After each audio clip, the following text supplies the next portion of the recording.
Tonight on Ramblers Unleashed, what does Baron think about last night's Intercontinental title change? The Rambler Complaint Department has received a complaint.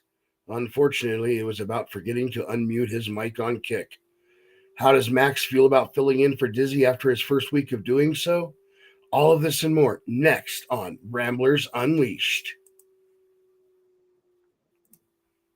Hey y'all, Baron here. I just want to give you guys a fair warning. There's going to be a lot of foul language on this show tonight. Please bear with us. And if you have the children nearby, time to give them some snacks because it's on. Viewer discretion is advised. The wrestling podcast that sets all other podcasts apart. Covering news from the world of WWE, AEW, TNA, and more. Your favorite weekly episodic podcast, Ramblers Unleashed, starts now. Ladies and gentlemen, welcome to Ramblers Unleashed, your weekly episodic podcast for news from the world of WWE, AEW, TNA, and sometimes more. This arrangement worked out well enough for us last week, so we're going to try it again. Ladies and gentlemen, let's introduce the Ramblers. Up first, the man who's higher than a jet airliner and whose signature catchphrase is and always will be 420. He is the Baron. How you doing tonight, Baron? Dude, I was pumped. I was ready to get into the show. The show was ready to flow. And then you bastards, for the second week, played my damn voice at the beginning of the show, and I almost left this call. I hate hearing my voice more than anything. I don't really hate it, but it just took me by surprise. And I'm like, again? I mean, for the record, let's give that airtime to Max again, because he, for weeks, complained to Dizzy. I need my voice on the opening of the show, Dizzy. I wanted to hear my recording one time because I took the time to record it. That's all I asked. No, we're going to have to create a whole new recording. But look, I just want to point out. But I like that you say F-bombs. You say you bastards, when in reality, I don't control anything that man over there plays, so it's only that bastard. No, I'm going to continually say you bastards, because I know Max and his, just low-key style of things, and I think he played a little part in it, and it caught me off guard, and I almost left the call, and then I realized I can't do that to you guys. But yeah, let's blame Stylez. Okay, Dizzy would never do this to me. I got the soundboard right here, boys and girls, so I'm okay with blaming the complaint department. We're good. Complaint department needs a complaint. Finally, I got it. You'll get something in your inbox. I already got a complaint. Oh, I love my inbox. I just delete things right away. Company policy. Yeah, speaking of your inbox, up next, guys, it's the man who destroys kayfabe, the man who does video game streams and sometimes forgets to unmute his mic. He is the Rambler Complaint Department. Everybody give it up for CM Stylez. Hey, week 2. Sorry, bro. Had to do it one more time. I like it because, hey, we got to put the kids to bed, give them their snacks. Got plenty right here for them. Wait. Did you just pull snacks onto the camera? That is law, forbidden law of the Ramblers per Sir Dizzy. I'm not eating them. So don't. And I'm the cause of that law. Yeah.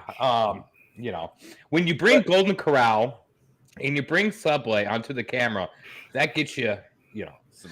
Oh, that's why I eat before everything. So you don't have to worry about that, ladies and gents. Listen. I just want to say one thing. In my defense, at the time, we were doing shows at around lunchtime on a Saturday. And I don't know about you guys, but I get pretty hungry at lunchtime, all right? Hey, I'm always hungry. I'm like Ryback. Just feed me more, baby. And by that, I mean feed me more complaints because I need them. Yeah, speaking of, how does it feel to get a complaint about not remembering to unmute your mic on a service that's not even related to Ramblers Unleashed at this time? Oh, I love it. I love it so much that it's actually become part of the show. Yeah. So how does that make you feel? Hey, anytime I can pull something in from another thing and make it relevant to what we're doing, I'm okay with that. And ladies and gents, without further ado, let's go ahead and introduce the man who loves to give the complaint to CM Stylez and likes to remind him that his microphone is unmuted, and he makes sure that he keeps CM Stylez in check. Let me give you, ladies and gentlemen, Mr. Max Magius. That's right. I am Max Magius. I am the GOAT. And for now, your neighborhood heel is your temporary host. And listen, if you don't like that, I got one thing to say. I have the microphone and you don't. So you will listen to every damn word I have to say. Yes, I quoted The Wedding Singer. It's a great movie. Why wouldn't I? Guys, we do have one other introduction to make. We do this every week, something that I started because I felt like a certain segment of this show wasn't getting the recognition that it deserved. And that wasn't anybody's fault. It was just, listen, we're morons. We don't think. Sometimes we just do. So, ladies and gentlemen, we want to recognize you as part of the Ramblers crew. Without you, we'd just be some idiots talking to each other on video call. So over there in that chat, I want you to give it up for yourselves and give yourselves a round of applause right now. All right, guys. I went to AEW Collision when they were in Texas last Saturday. All right, before I kick this off, let me ask you this question. How was it? We are going to talk about it later. If you're talking about AEW, for the record, I really don't watch the product anymore like I used to. I've been more WWE focused lately. I mean, I try to keep up on YouTube, and that's about as far as I can go. Hold on just a second, because I just saw another comment come in over here in the chat, and I'm going to have to say something about it. Ladies and gentlemen, please give that man shit. He is my best friend. He is the golden voice, and he is here to check out the beginning of our show, even though he is unavailable tonight. Show him some love, everybody. That is Dizzy right there, ringside Rambler. Let's go, Bubba. Yeah, Bubba. Woo! All right, guys. We are coming to you on the heels of a Monday Night Raw that saw the first two matches of the Last Time Is Now tournament, a new Intercontinental Champion, a heel turn from Nikki Bella, and the women's tag titles changing hands. I'm sorry, I had to put my women up because they lost their belts last night, and I got to show them love and support. They're going to need it right now. Let's start with them real quick. Listen, I just want to say that I did not like the way the titles changed hands, and here's why. Baron, he's talking to you now. Here's why I did not like the way the titles changed hands. If Nia and Lash have an issue with Alexa and Charlotte, and they obviously want the tag titles, why would you cost those two the tag titles only to have to face the Kabuki Warriors later, right? Am I wrong? Not wrong at all. No. Okay. Well, now that we've agreed upon that, the best thing to come out of that was the fact that that set up Rhea getting to borrow Regal's line, and we have a women's war game match set. What do you guys think about that? Baron? I'm okay with that. Have we had everybody introduced, though? Yes. I must have missed that. Was there a final one that came out later in the show? Oh, if you're talking about the females? Women's war game. Okay, so women's war games. Alexa and Charlotte got attacked by Nia and Lash, leading to a beatdown by Nia and Lash and the Kabuki Warriors. Then Io ran in to make the save, and then Rhea came out, and Rhea was the one that borrowed Regal's line and said, "War games." Yeah. I mean, at least we got both the male and the female war games all pretty much set up for the time being. I mean, and do we? Well, because for the men, I mean, the men kind of incomplete at the moment. I mean, for Seth Rollins being on the shelf now for an indefinite amount of time due to his back surgery coming up, you know, he was supposed to be in there, and more than likely he was going to be on the face side. So now they're hitting the panic button on how they want to do this. I mean, you could probably throw Roman Reigns in there, but you know, he's a one-trick pony at the moment, and all they do is he's got the Brock Lesnar schedule or even John Cena schedule where he's a one-time appearance, goes in, does his thing, gets his ass whooped, maybe come out winning, and you know, But yeah, I mean, at least the women's is complete, so that's a good thing. And But it's I not just hope complete. it doesn't have Liv Morgan, right? No, none of No, the teams are it's yet. not. Yeah, Oh, wait. that's what I was asking just a minute So ago. look, Is it complete? It's you not. could The women's do- is not complete though. They You still got can, 1-1, right? Mira, you make a good point. I'll come back to you in just a second. You can do a War Oh, Games yeah. match with 4-on-4. You can. But yes, I pulled up the Wikipedia and they are listing it as 1 to be announced for each side for the women and 2 to be announced for each side for the men. Isn't it always 5? 5v5. It's usually 5-on-5, but you Right. can do it 4-on-4. The Four Horsemen, when they were doing their War Games matches, that was all 4-on-4. Mm-hmm. So That was feasibly, we could have just left the women the 4-on-4. We didn't need to make it 5-on-5. I do think Mir makes a really good point. However, with the feud currently being between Becky and Maxine, I wouldn't be surprised if they put Maxine on the face side while Becky goes to the heel side. I haven't AJ's a heard better much from choice, AJ. Yeah, we haven't seen her since they won the mixed tag match. Correct. I think And I she haven't was a heard one-off. anything. Well, no, she signed a contract, if I'm not mistaken, right? Or was it a one-off contract? I don't know. It could have been a one-off, or it could have been a one-off plus the legendaries where she'd show up from time to time. I mean, it's basically her obligations right now. I do see. I think Mir kind of nailed it. I think Becky and AJ could be in that match, but also Becky doesn't need to. Becky and AJ, or Becky and Maxine, they could both have a match at Survivor Series without being a part of that, right? So they're not needed. Right. And I mean, and according to what I just pulled up, there's video of her signing it, and it is a multi-year full-time contract indicating her return is long-term and not just a one-off appearance. So what I want to know is, why haven't we seen her since the mixed tag match if this is a full-time return? You know what I mean? Yeah, and it wouldn't make sense to take 3 titles away for one match. You know what I'm saying? I mean, like, the women's tag titles would be in that match, and Becky's title would be in that match. And my big complaint is they are shortening the card, which I like, so it's not as long like AEW show. But we're starting to lose track of our titles and like storylines with the titles. So I'm not convinced that Becky and AJ, or whoever Becky needs to face, needs to be in that match. This could be anybody added to that, right? I'm just trying to think of some hot Stephanie Vaquer and feuds. Nikki Bella. No, that wouldn't work. Why That not? wouldn't work. I mean, it could. And then number 5 on the face side would be Stephanie. Right, Stephanie Vaquer on the face side, Nikki Yeah. Bella on the heel side, You and could you do put that. their title match off to Saturday night's main event. Yes, I'm on. it seems like it'd be Survivor Series. overshadowed. Survivor Series is a top 4 show, right? Are we going to consider 4 or 5?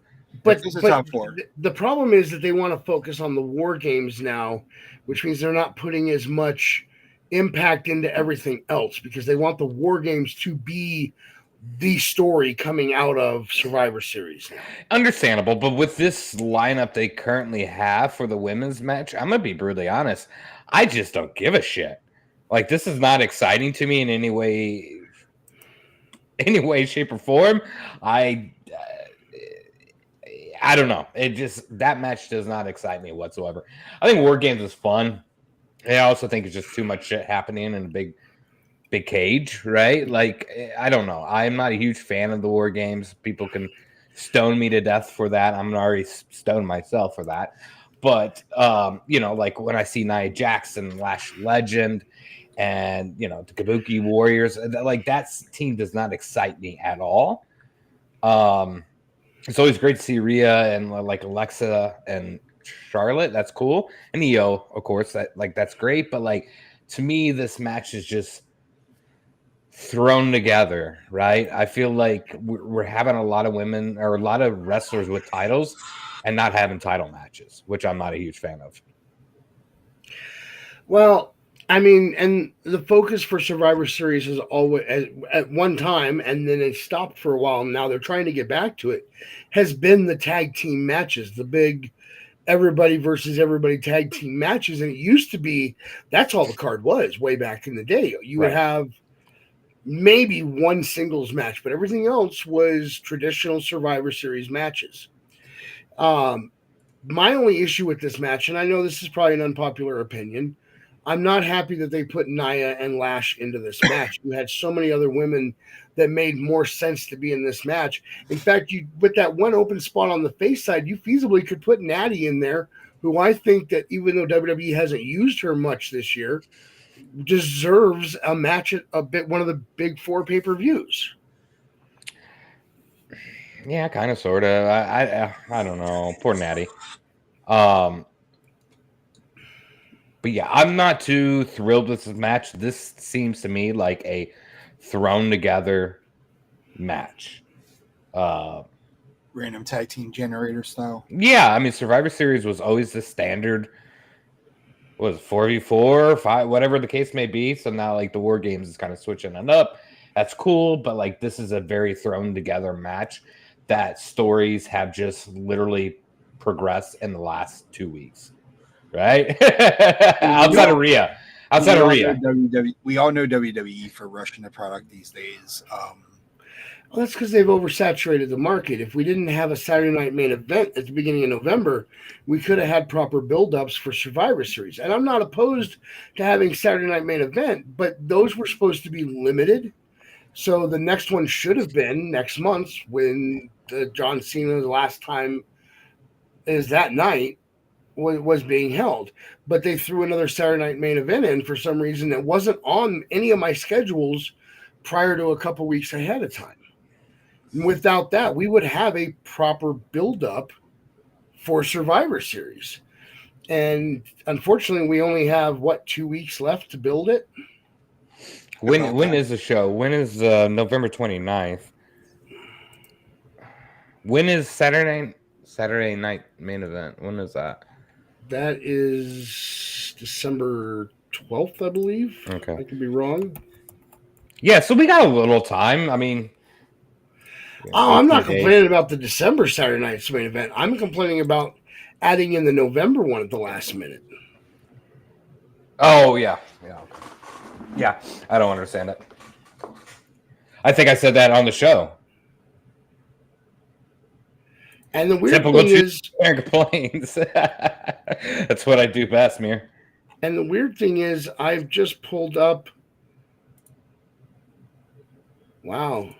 But is it a complaint, though, if it truly doesn't make sense? If somebody could sit here and explain to me that match makes sense for Survivor Series, then I'm all for it. But just like everything that has transpired in the last 2 to 3 months with WWE, nothing has fucking made sense. So this is really the only way that the women's War Games make sense, right? Nia and Lash wanted the tag titles. They didn't appreciate that Alexa and Charlotte were ignoring them, so they helped the Kabuki Warriors, who also wanted the tag titles, win the match. Io, saying that the Kabuki Warriors were attacking, ran out to make the save. Rhea is Io's friend, so she ran out to make the save. That's the only part of that match to me that makes sense. Yes. I don't think that Nia and Lash need to be in this. You have other people that would be better, but that's the only way that makes sense. The men's match actually makes more sense. I feel like we've actually been building the men's Survivor Series match for months. Are we interrupting a important message chain there, Stylez? Yeah, actually. So I'm going to be missing Survivor Series this year. I won't be home that weekend.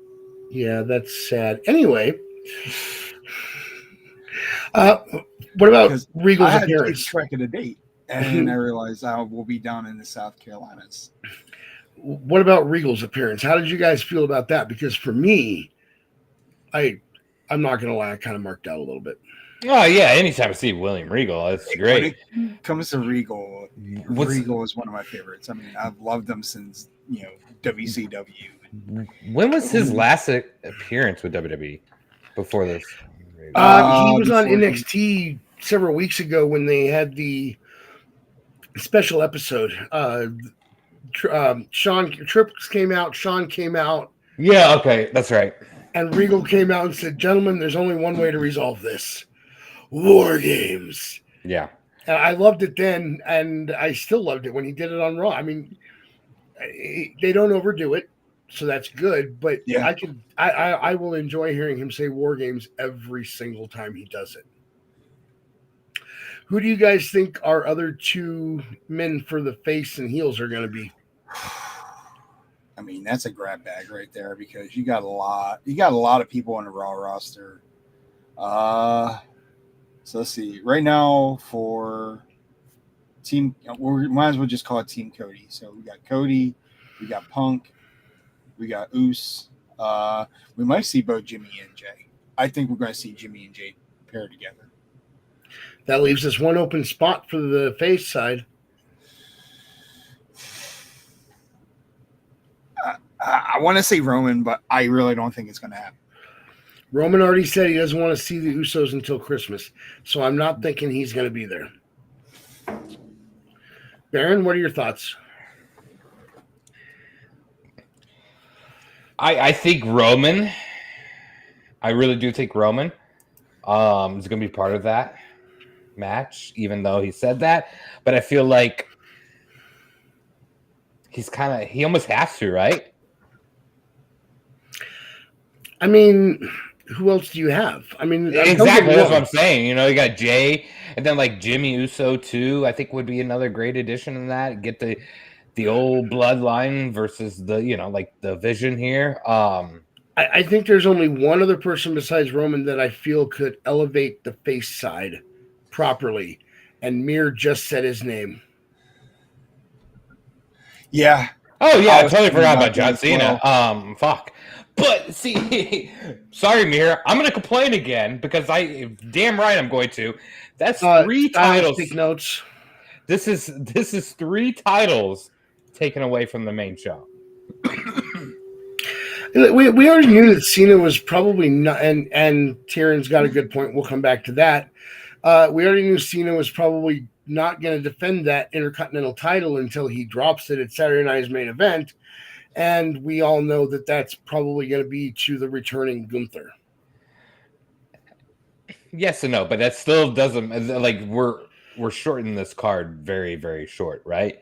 And then we're leaving off a lot of fucking people. But I think John Cena is a great choice. I totally forgot about that option because he is going to be slated to be at Survivor Series. I'd rather see him do like an open challenge of some sort, and we either get a return or we get someone from NXT to face off or something along those lines, right? So that's kind of where I would rather see John Cena sit on the card, but that's a pretty damn safe bet, and that's a stacked fucking card, right? If those two are Bouncy next week on Raw. See what? Bouncy, Javon Evans. Yeah. So we're getting an NXT guy prior to Survivor Series, at least. Yeah. Let's go face Roman Reigns, John Cena. That seems like a safe bet. For heel, Brock Lesnar. For sure. I agree with that 100% because he's got to return during this period of time, right? Another heel. While you're thinking on that, I do want to say one thing about the Austin Theory option. The problem with that is because of how long Austin Theory has been out, he's going to be brought back in, and the fans are going to cheer him because that's what happens when you go out that long with an injury. So I don't know if they want to put him on the heel side. Hell, they might put him on the face side and have him turn on the faces. Yeah. I just don't see a big pop for him returning, but I'm going to go with Gunther, and I think that's going to lead us to Gunther, John Cena. So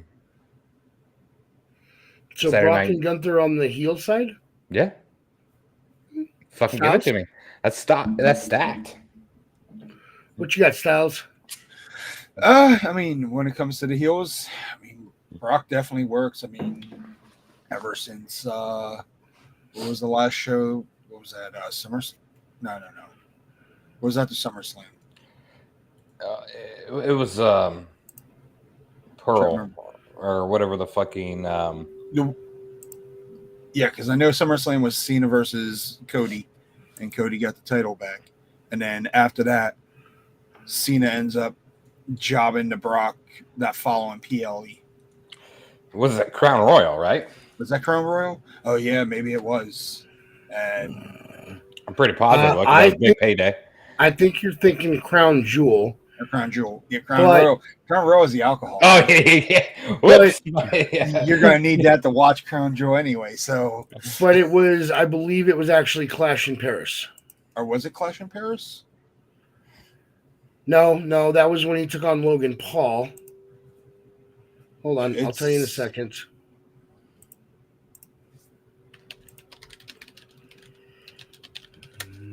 No, that was at WrestlePalooza. Yeah, that's it. Yeah, right there it is. Because Brock just destroyed him.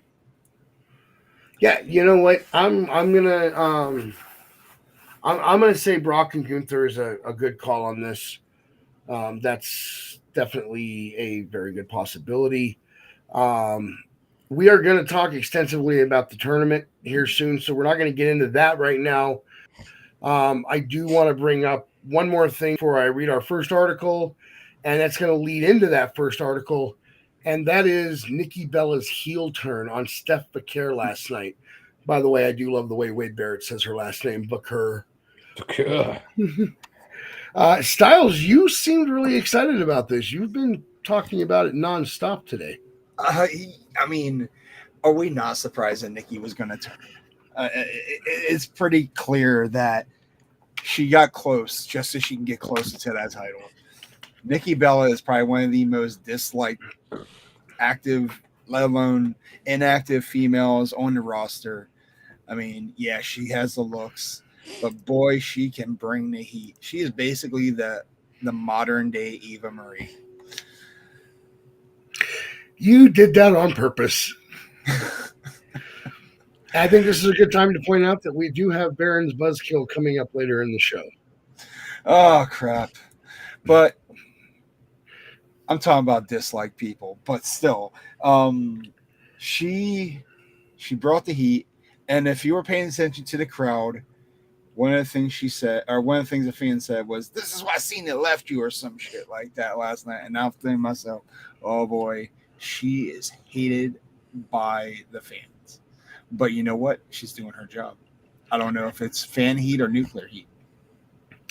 You know what? Let's go into what Big E had to say. Big E said, anytime people come together and they're friendly for a bit in WWE, I'm just counting down the days where it eventually implodes.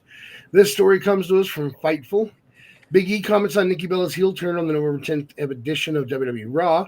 On the November 10th edition, Nikki Bella would make the save for Stephanie Vaquer after her WWE Women's World title defense against Raquel Rodriguez, before Nikki would then lay out the champion and turn heel in the process.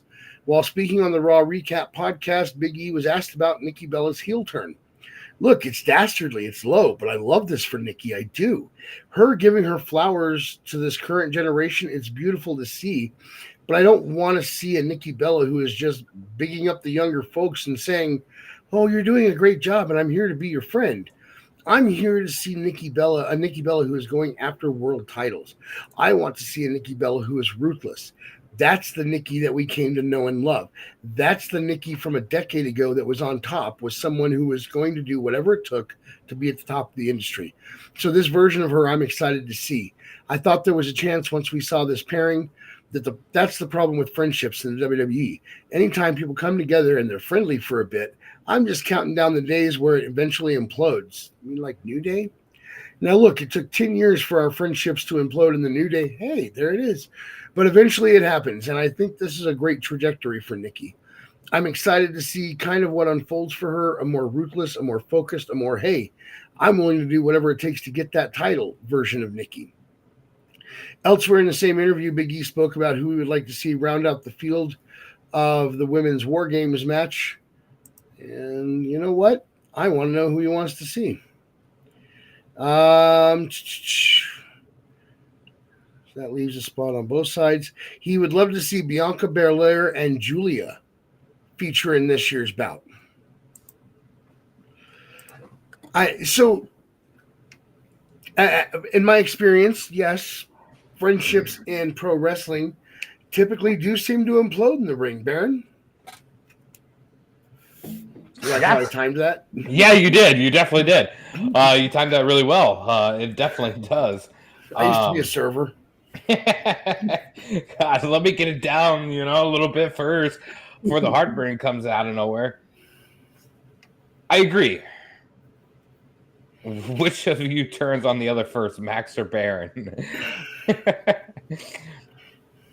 Hey, man, we've been doing this for how many years now, Max? Well, we've done it for about 60 years less than our brother that's on another show. So probably about 30 years we've been doing this. Yeah, that's a safe bet. I don't think there's any chance of turning anytime soon. I was trying to use Steiner math on that one, and even I got lost for a bit. I was like, what the fuck do you mean in here? Who's the other guy, brother? We're going dog years here? Or, what the hell?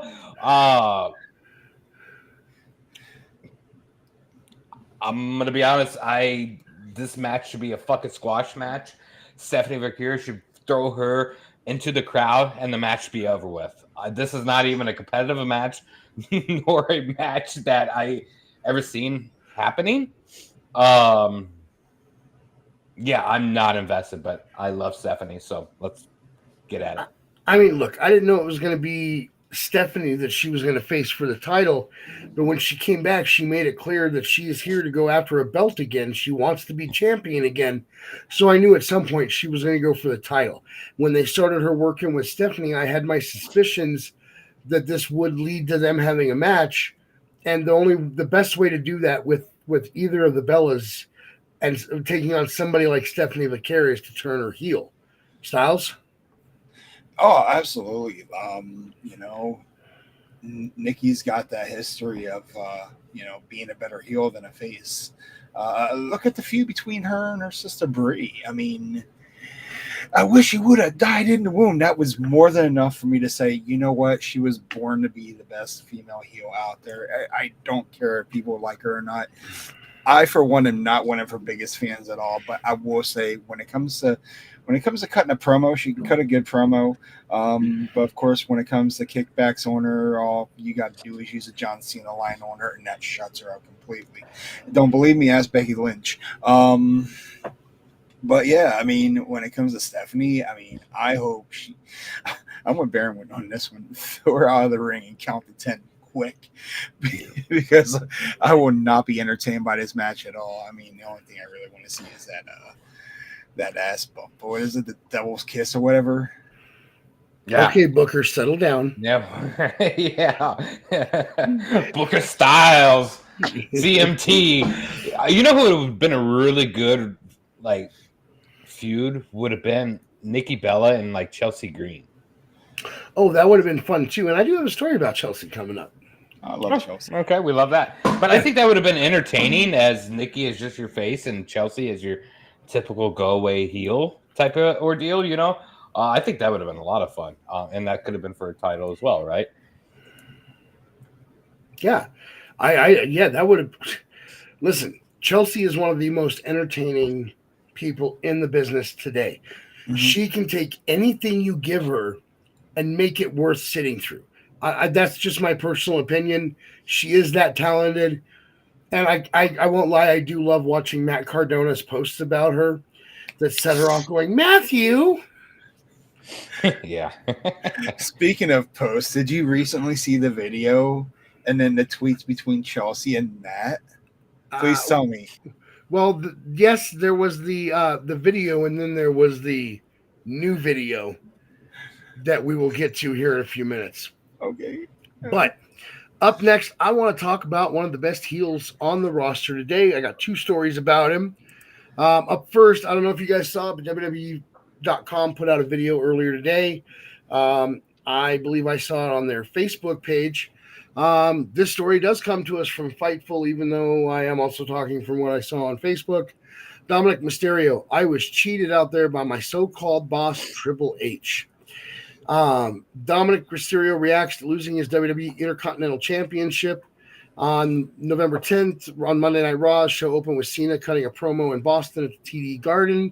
He would be interrupted by Dominic Mysterio, and after a brief back and forth on the microphone, Triple H, who was in the ring at the time, and who also said he agreed with the Boston crowd when they were chanting at Dom for what he did, he made an Intercontinental Championship match between the pair on the show. Cena would go on to dethrone Mysterio following a title reign that began at WrestleMania earlier this year. While speaking in a social media promo posted by WWE on November 11th, Mysterio raged about the Judgment Day not helping him before turning his attention to Triple H. He said, "I don't understand what happened. Where's Finn? Where's JD? Raquel? Roxanne? Anybody? Anybody? Where is the Judgment Day? Where is the Judgment Day when you need them, huh? Honestly, it doesn't even matter. I'm still holding gold. I was cheated out there by my so-called boss, Triple H, putting me out there. Where is my family? What am I doing?"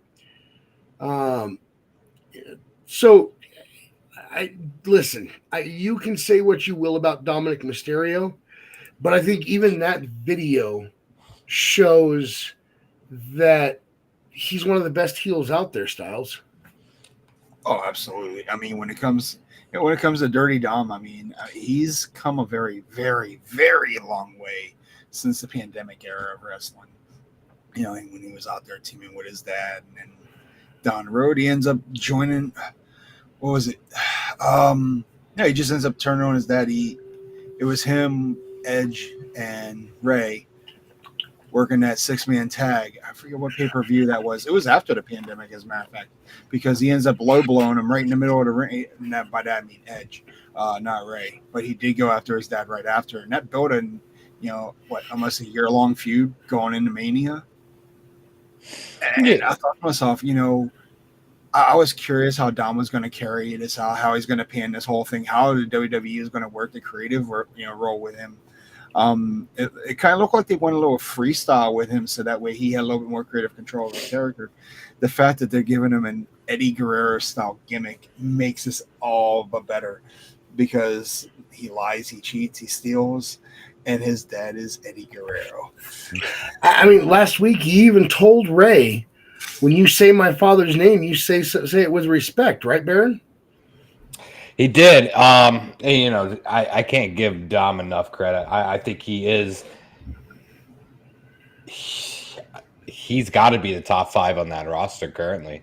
We're not talking just in-ring performance, right? We're talking overall scope of things, because that's what really matters here. I mean, he's great, dude. I cannot say enough about him. And what really would have been perfect for this would have been for Dom. This is how you put him over. Would have been for Dom to beat John Cena, to run that legacy of the Triple Crown champion. That's how you do that. I don't know who's booking over there, but they need to fucking hire me or something, because he was in the ring with them last night. It's becoming an AEW type of situation over there, and I'm getting really frustrated with everything. Go ahead. No, I'm just going to say Dom is doing great. Everything he's done in the last few years has been phenomenal. And so that promo was great, but I'm not extremely happy about what happened between him and John Cena. Well, coming up, we are going to talk about the tournament and the theories that are going on with the tournament. We'll talk about the matches that have happened, the matches coming up that we know. But I just want to say that I have a theory that contradicts what seems to be the prevailing theory right now, and we'll talk about that here in a few minutes. But it does involve Dominic and Ray. We'll come to that here in a minute. Let's talk about Big E's thoughts on Dom, because I'm really enjoying reading Big E's thoughts on stuff lately. I can't explain why. He's really good at putting into words stuff that I'm thinking. I guess maybe that's what it is. But this story comes from Fightful.com again. Big E believes Dominic Mysterio's match with John Cena was a big cosign that Dominic is a guy WWE is going to invest with for a long time. Big E comments on Dom Mysterio's match with Cena on Raw. Dom would confront John Cena after a brief back and forth. Triple H made the match between the pair then and there. Cena defeated Mysterio to capture the title that would make him a Grand Slam champion.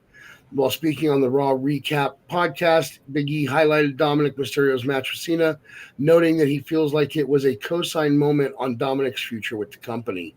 I did not expect this at all. I thought surely, okay, we'll set up the Dom match, but here's Judgment Day, gets thrown out. There's a 6-man or something. We're not actually getting the match. Surely there's going to be some shenanigans. We don't actually get the match. But the fact that we came back, we got the match right away. I love that we got the match. One, I love this. Look, I know it's a losing effort, but I do love this for Dom. I think this is the last 2 months, we have 4 more weeks of John Cena's career, and Dominic Mysterio is not in a squash match with John Cena. He's going toe-to-toe with John Cena. He's getting mic time with John Cena. Look, I understand that he lost the title to Cena, but I think this was a big moment for Dom. I think passing of the torch moment might not be the right way to put it, but I think it is a big cosign that, Dom is a guy we're going to invest in for a long time. I thought he did a great job, even in a losing effort, even just seeing, I think for me, one of the big markers was seeing him face-to-face with John Cena. I didn't see one iota of trepidation on Dom's face. I didn't see a second of, is this moment too big? I saw a dude who thought, not only do I deserve to be here, but I'm better than you, and I'm going to prove that in all aspects. He didn't get the job done, but I love this for Dom, and I think this is going to be a moment that we look back on when Dom is a world champion. Who knows, a year, 2 years from now, whenever that time comes, I think we'll look back at pivotal moments in his career, his ascension to that top spot, and I think we'll look at this as a great moment in his career. And you know what? There's a lot of times that we talk about, I've pointed out that you can get over in a match without winning. And I think that this is an example of that. And I agree with Big E that this was a big deal moment for Dom. And he should be very proud and hold his head high because he had what arguably is one of the best moments of his career last night on Raw, even in his losing effort, dropping the title. Baron, what do you think? I think there's too much power of positivity throwing through your bloodstream right now, Max. And I disagree very, very much so. I'm going to be the complaint guy here. And I'm going to complain. Hold on just a second. Mirror, we got another one for you. Yeah. Let's be real with each other here. Not everything's can be in a positive twist here. In my mind, watching this, I think it was absolutely great for him to be a match with John Cena. Absolutely. Anybody being able to have a match with him on his final run is great. If his final run wasn't diminished by something that happened a few months ago, right?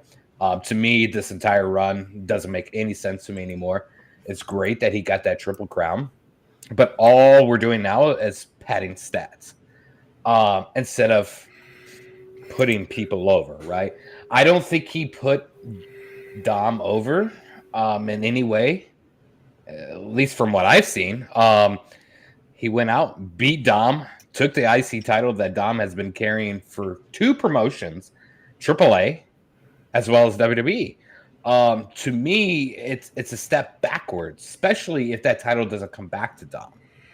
IC title is considerably what we'd consider that number 3 title in the company, right? If you consider the men's title, then I'm going to consider them 1 and 2. Yeah, I'm going to consider them 1 and 2, and then IC 3. So if that belt doesn't come back to him, absolutely, he's not put over. He's taking a step back, unless there's another twist to come. I don't see this in a positive light. This is padding stats for John Cena to then eventually drop a title to I wouldn't say bigger name, but like a more notable name in wrestling, to Gunther, right? Where does Dom fit in now? He's clearly not going to be in the main title picture anytime soon with what we have currently going with CM Punk and Cody Rhodes, unless something just totally changes after Survivor Series. So no, I don't think this was a putting over moment. Yes, you could put somebody over by losing, right? Like there's 100% that happens, but this match in particular, absolutely not. This was a padding of the stats moment. Another way of pretty much solidifying he's dropping the title to 100% Gunther. There's no other way about this now. So, no, I think the way you put Dom over in this circumstance is by, John Cena, of anybody in this company, doesn't need any more accolades, okay? Like, he's won every title outside of the IC. Well, he's won it now, but 17-time champion, right? He's the biggest name in wrestling. To me, he surpasses Hulk Hogan, all those guys. He is the number one guy we have seen in our lifetime. 17 never seen. Exactly. I think he is the biggest name in wrestling of all times. He doesn't need any more stats to prove to anybody who he is. So, like I said just a little bit ago, you wanted to put Dom over. He is going to be the face of this company. He's got the in-ring work. He's got the mic skill. He has that Eddie Guerrero fucking aura that they need to clamp down on. This would have been the best moment to really dig into that heel that Dom is and had him win with a little bit of help from Judgment Day to beat John Cena, right? John Cena doesn't need a title to retire and to pass along. He needs to have a notable match and an opponent that is very notable, like a Gunther, for Gunther to beat the shit out of. If I'm making sense here. Would you think that Dominic would be a good notable opponent for a final match? Yeah. Oh, absolutely. I think so. We will get to my theory later, but I will tell you right now that it does involve Dominic Mysterio. Well, that would be great, but it's not going to... There's nothing to do with Dom and John Cena. That's the last time we've seen it. That's a one-off. And it's great for Dom to have that match with John Cena because it does help him in a sense. But to really put him over would have had him win against John Cena. And that's not the case, so we'll see how it plays out. But no, that's too much power positivity for my liking, fellas. Stylez, do you agree with him, or do you think he might be missing a bigger picture? If it's coming with Dom, I mean, for him to try to regain, if we're talking in terms of that, overall, when it comes to this whole getting the IC title back, it's going to be this tournament. It's a runabout, but to wrap it up with Cena and Dom, we already got the match, and to see it happen one more time, it would be confliction for Dom. If he goes out there and he tries to regain, the only thing left is he jobs or he regains the title. But if Cena wins, then the only thing left to do really is retire the title and put it up for vacant. That man has an impressive career in titles himself, just for the record. I'm going to tell you, he's probably got more titles than anybody on the roster, and I congratulate him. I won his role in life. Right. Hopefully the Chris Van Vliet will get the vacant interview set up for sometime in the near future. I look forward to it. All right, let's shift gears real quick. If you know me, you know that my all-time favorite match in pro wrestling occurred at WrestleMania 10, and it was a brother versus brother match, Brett versus Owen. And so far, nothing has topped that. We recently talked that a match has moved its way into second, and it came out of this year. It came out of Crown Jewel in Australia, and that match was John Cena versus AJ Styles. That match was simply a clinic in putting on moves, and I just thought it was phenomenal. It's definitely my match of the year. It's my second all-time favorite match. John Cena's tribute and the fact that he and AJ Styles are retiring has drawn a reaction from Samoa Joe. This story comes from CBSSports.com. Samoa Joe reacts to AJ Styles and John Cena retiring WWE Crown Jewel tribute. It's incredibly cool. John Cena and AJ Styles dug deep into their pasts at WWE Crown Jewel. Their match, a high point of the show, saw them use signature moves from past rivals, including Samoa Joe, someone who has a rich history with both superstars. At Crown Jewels, Stylez snatched a coquina clutch, Joe's longtime rear naked choke submission move. It was a nod from Stylez to his legendary TNA rival, one of many dedicated to professional wrestlers who were cornerstones for the company's Spike TV era. It's incredibly cool, Joe told CBS Sports before challenging Hangman Adam Page for the AEW World Championship at Saturday's Wrestle Dream. Both those men are people I have unyielding respect for. I'm so happy to see they've enjoyed the successes they've had in their life. It was wonderful to be thought of in their big moment. Joe also has a deeply personal connection to Cena, despite never wrestling each other on WWE television.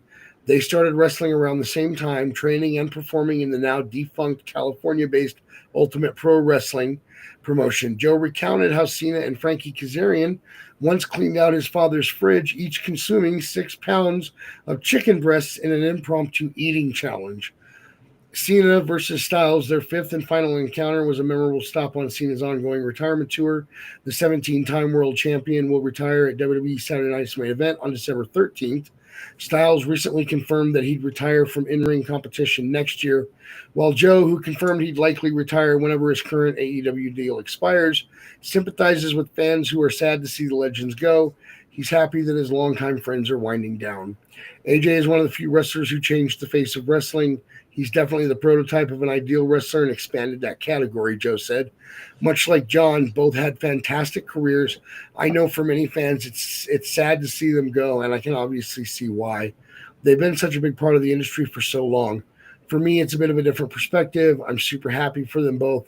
These are both men who've achieved in this industry. They really have careers they can kick back their feet and look at with tremendous pride and satisfaction.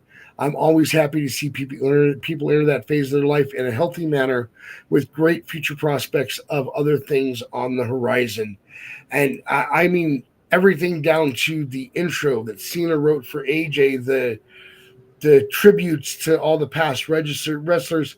That match was amazing, and it was great to see so much representation of the past and in some cases the present and the future involved in that match. Samoa Joe's words are very resounding. Baron?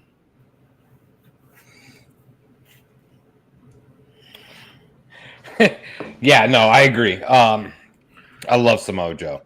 I absolutely love the guy. I wish I see him more on TV. So no, love him. Totally agree. Baron, thank you. I appreciate that. I actually agree with you for once. We were not on a different page on this part of the show, and it feels a little weird, but I'm okay with this. It's a good feeling.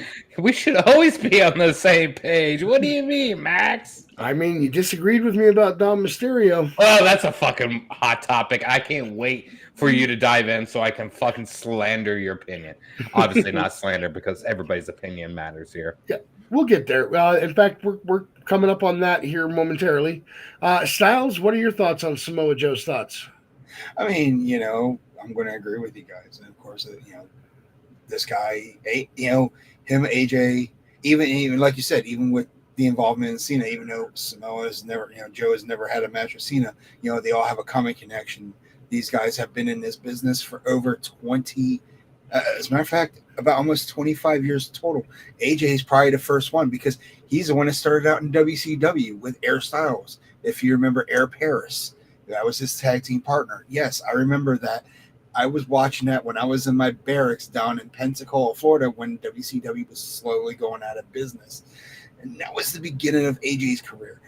When it comes to Joe, I knew about Joe a couple years later between Ring of Honor and TNA.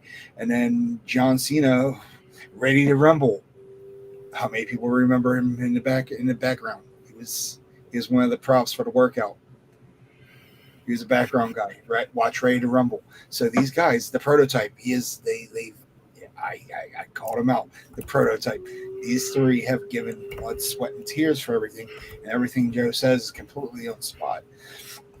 So, and with their careers winding down, it's going to be one of the most emotional moments of our career, let alone theirs. But like you said, when they can kick their feet back and relax because of all the shit they put their bodies through for over 20 years, especially AJ, because what was it? Elevation X. Watch both of his matches, or no. He only did one. It was him and Rhino. The second one was Rhino and Storm. But AJ is the one that took most of the heaviest bumps out of the three. So I would like to see John Cena and TNA working an Elevation X match. I don't think he would have survived that, though. Just to be fair, around here, we like to call Samoa Joe by his other name, and that is Walkaway Joe, because if you know anything about Joe, you know he has a habit of going, nope, when someone goes to jump off the top rope on him. Some of my favorites are the person jumping is going, what are you doing? As they're flying. I love that. That's the greatest meme of all time now. So we did kind of touch on this, but our next story comes to us from the Takedown on Sports Illustrated. Major returning WWE star announced for John Cena's Last Time Is Now tournament. And the bracket is nearly complete as opening round matches are underway. The Last Time Is Now tournament will feature 16 men all vying to earn the honor of being John Cena's final opponent. Raw General Manager Adam Pearce pulled 4 more names out of his tumbler Monday night at the TD Garden in Boston. Former World Heavyweight Champion Gunther will be returning from injury next Monday night inside of Madison Square Garden to take on NXT's Javon Evans, while Solo Sikoa will battle an opponent that was too good for Pearce to spoil. The leader of the MFTs will have to wait to find out until next week. The 2 announcements came on the heels of the first 2 opening round matches that saw Rusev and Sheamus advance to the semifinals by defeating Damian Priest and Shinsuke Nakamura, respectively. The final 4 competitors of the tournament are expected to be unveiled this Friday on SmackDown. Cena said that Monday night's show from his hometown was going to be a special one, and he delivered on that promise by capturing the Men's Intercontinental Championship from Dirty Dom in an impromptu match to begin the evening's festivities. This is the first time in his career that Cena has held the Men's IC title, and with his victory Monday night, he officially became a WWE Grand Slam champion with just 3 dates remaining before his retirement. He's one of fewer than 24 men ever to accomplish that feat. With an extremely limited number of appearances left on his farewell tour, it's very possible that the winner of the Last Time Is Now tournament will also earn an opportunity at the Intercontinental Championship. Cena's final match will take place Saturday night's main event coming up on December 13th from the Capital One Arena in Washington, D.C. And prior to his match with Dirty Dom, John made a notable announcement about that show. In the spirit of wanting to leave the business in a better position than where he found it, Cena wants to showcase the future of WWE on the night his career comes to a close by hosting a series of exhibition matches between main roster superstars and the upcoming stars of NXT. No competitors have been announced. Well, they've announced. We'll talk.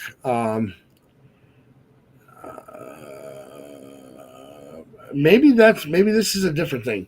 No competitors for the exhibition matches have been announced at the time of this article. So that leads us right into the story from Ringside News about first 2 matches go down in John Cena's Last Time Is Now tournament during November 10th Raw. WWE brought a historic night for Raw in Boston this week. Cena was in the building. Much of the night was themed around him, and for good reason. This was a big episode because the Last Time Is Now tournament kicked off. Rusev and Damian Priest also threw down in the first round match. This match went on second of the night after Cena's amazing kick off the show. After a hard-hitting match, Rusev won with a Machka kick to advance in the tournament. He seemed excited about crushing Damian Priest, but the point was made that Priest walked into that match injured.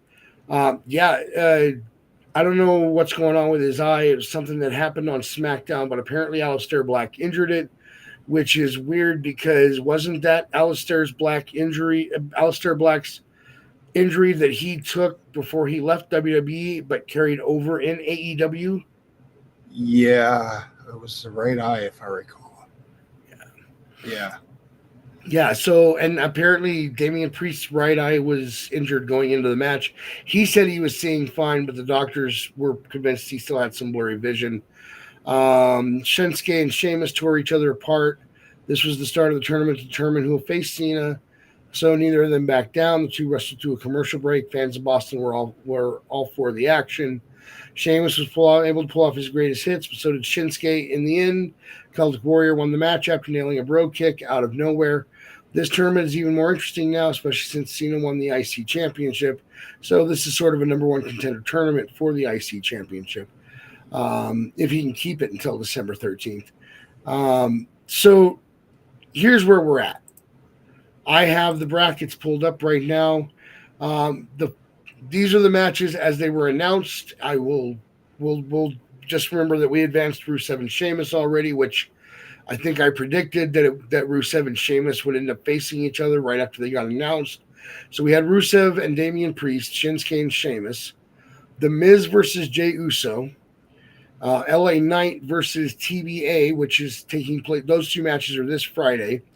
Then next Monday on Raw, we'll have Javon Evans versus Gunther and Solo Sikoa versus TBA, leaving 4 spots unannounced. They will be announced this Friday night on SmackDown, is my understanding. I was kind of expecting some AAA names to come up in this, but with only 4 spots left, I just don't see that happening.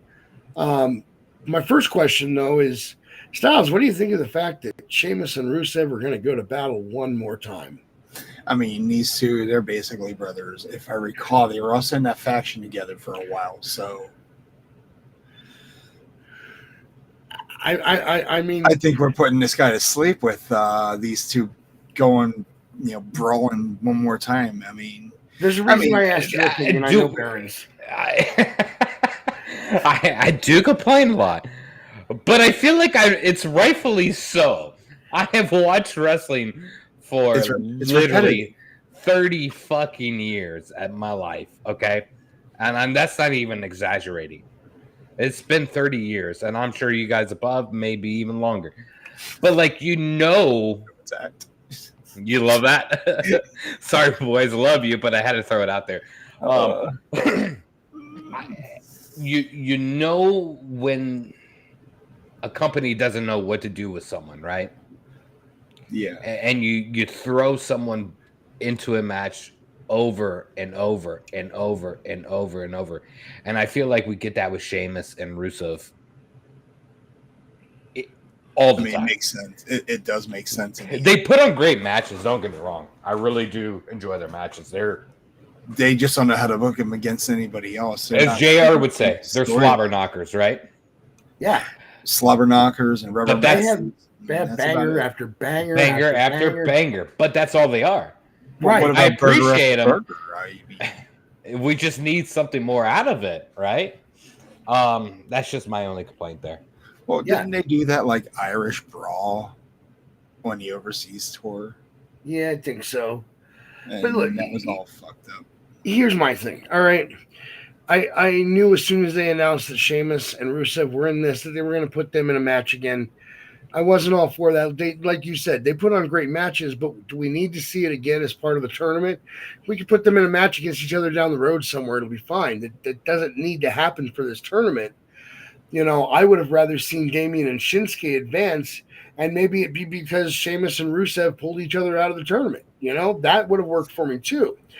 The main prevailing theory right now is that Gunther is going to go all the way, win this, and be the one to face off against Cena at Saturday night's main event. And I hope the WWE has thought this through and realized that everybody thinks that's the way it's going to go, and maybe they should not do it that way. I was talking to our buddy Barr the other day, and I came up with this idea, and he and I kind of hashed it out, made some adjustments to it. So I'm thinking that Ray is one of the names that gets pulled for the tournament. I think he's clear, so I think they should pull his name. I found it on Wikipedia. There is nothing listed for that Saturday night's main event, but in the description for it, there is a link to the Last Time Is Now tournament, and that's where it's showing all the brackets. I can send it over to the messenger and have Stylez put it on the screen if you like. But I think that what they should do is Ray should be drawn to be in the tournament. And you have Dom come out and complain that this does not make him happy. Phrase it however you want him to phrase it, but basically he leads it to where he convinces Ray that it's a good idea for Ray to put his spot in the tournament on the line against Dom. So Dom goes out there, he beats his dad. So now Dom has worked his way into this tournament. Dom wins the tournament, basically, and he gets his rematch through the tournament against Cena for the Intercontinental title. And then on the following Monday's Raw, Stylez, that screenshot is in there. On the following Monday's Raw, you have Dom come out and brag about how he got his title back, and he talked about how he beat down Ray and how he beat out the alleged GOAT. And then you have Ray come out and talk about, hey, this is disrespectful what you're doing. It was wrong how you beat Cena. It was wrong how you got there in the first place. And you set up the feud that we've been foreshadowing all this time between Dom and Ray. And I don't think you put the Intercontinental title into that feud. You have Dom feud with somebody else for the Intercontinental. And you actually have Ray take the AAA title, just like Mir suggested over there in the chat a few minutes ago. But that's my theory. I think that you have a great story possibility there, and you could really throw everybody off because everybody thinks it's Gunther that's going to win this tournament. So why not call an audible and make it Dom?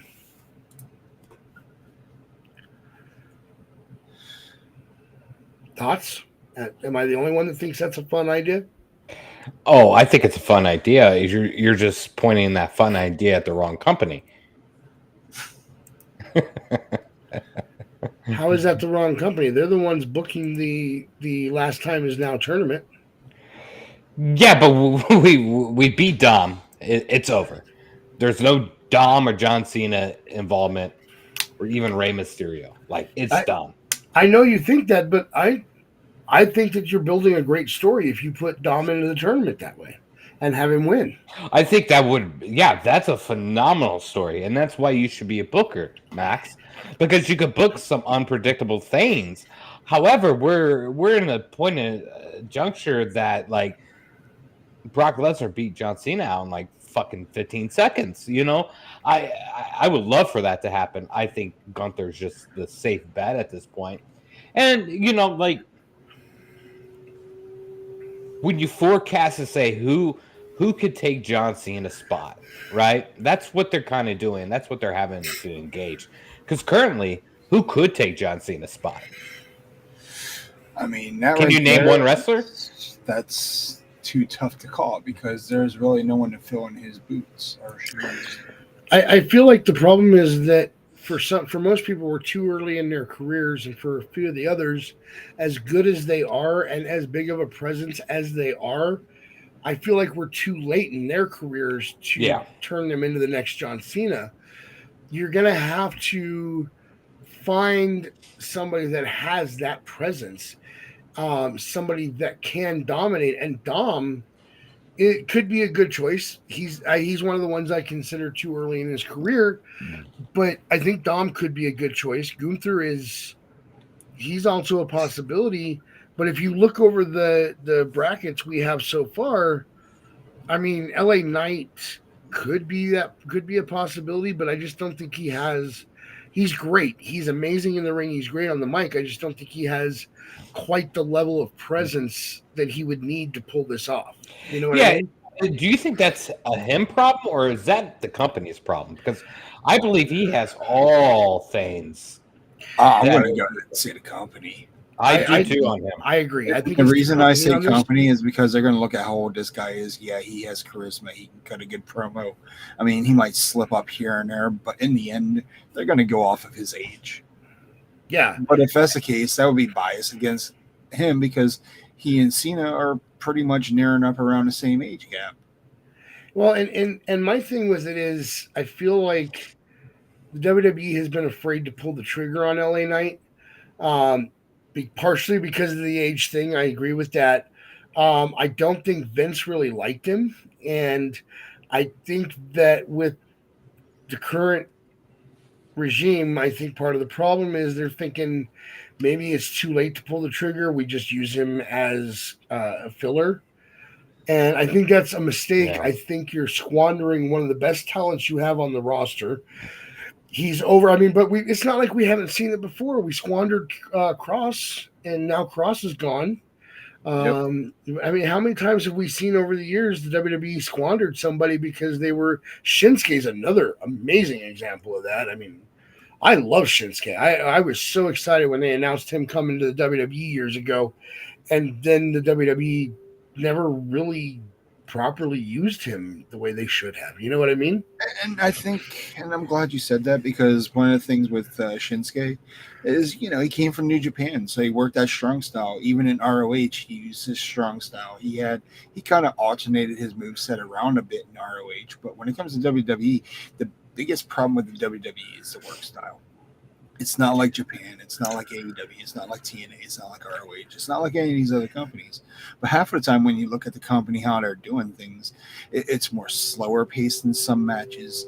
If they try to work too safe, then you become injury prone. And most of the time, if you don't get utilized, you're going to be sitting on the couch. You might as well work for another promotion for a while until they have something for you to put on the card. And that's basically how the WWE is. And one of the biggest words that you used earlier is oversaturated, and that's a WWE problem. This is worse than Vince, picking up contracts, and it's like him buying a box full of toys and not knowing which ones he wants to use, per show. You call this Toy Story, Vince is Andy and all his toys. Well, I don't know how to play with you guys anymore. So now you just sit in the back and cater. Good luck with your career. Yeah, and I mean, we're currently seeing that with AEW, although that guy says he knows what to do with them. He just is waiting for the right time, and we're not when's really the right time? That's the question I've exactly. When is the right time? Yeah, and I've asked that question multiple times. I mean, part of my problem is how many people do you need to have injured before you go, you know what, maybe I should pull some of these guys back and bring some of the ones that are on the bench back out. But hey, what do I know? I just care about the safety and health of pro wrestlers, having been one.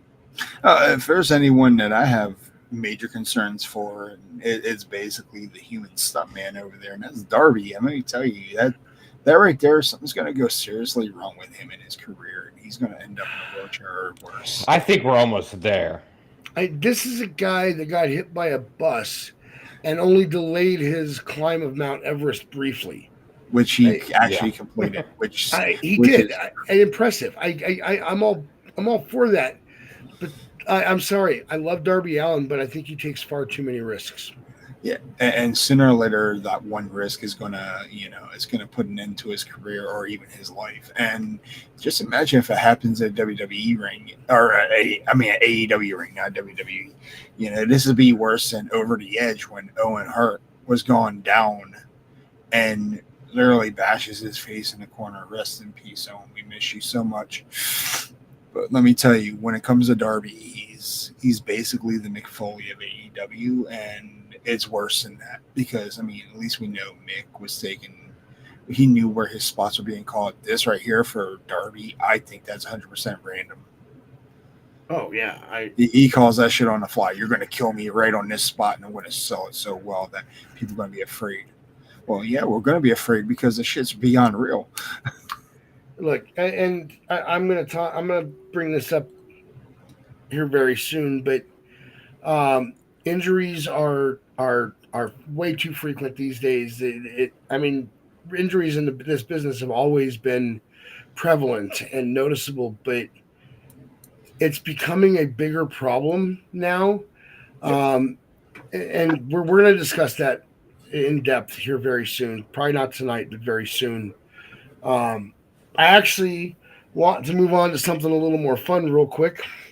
Listen, I'm getting tired of following the rules and having it not work out. I would say that at least once a show, we say his name and he does not appear. And it's really starting to irritate me. But our next story. I'm here. What are you talking about? Our next story comes from Wrestling Inc. Joe Hendry releases parody song aimed at WWE NXT rivals Ethan Page and Chelsea Green. Now, I don't know if you guys saw his video that came out yesterday or the day before, but it was hilarious. I loved it.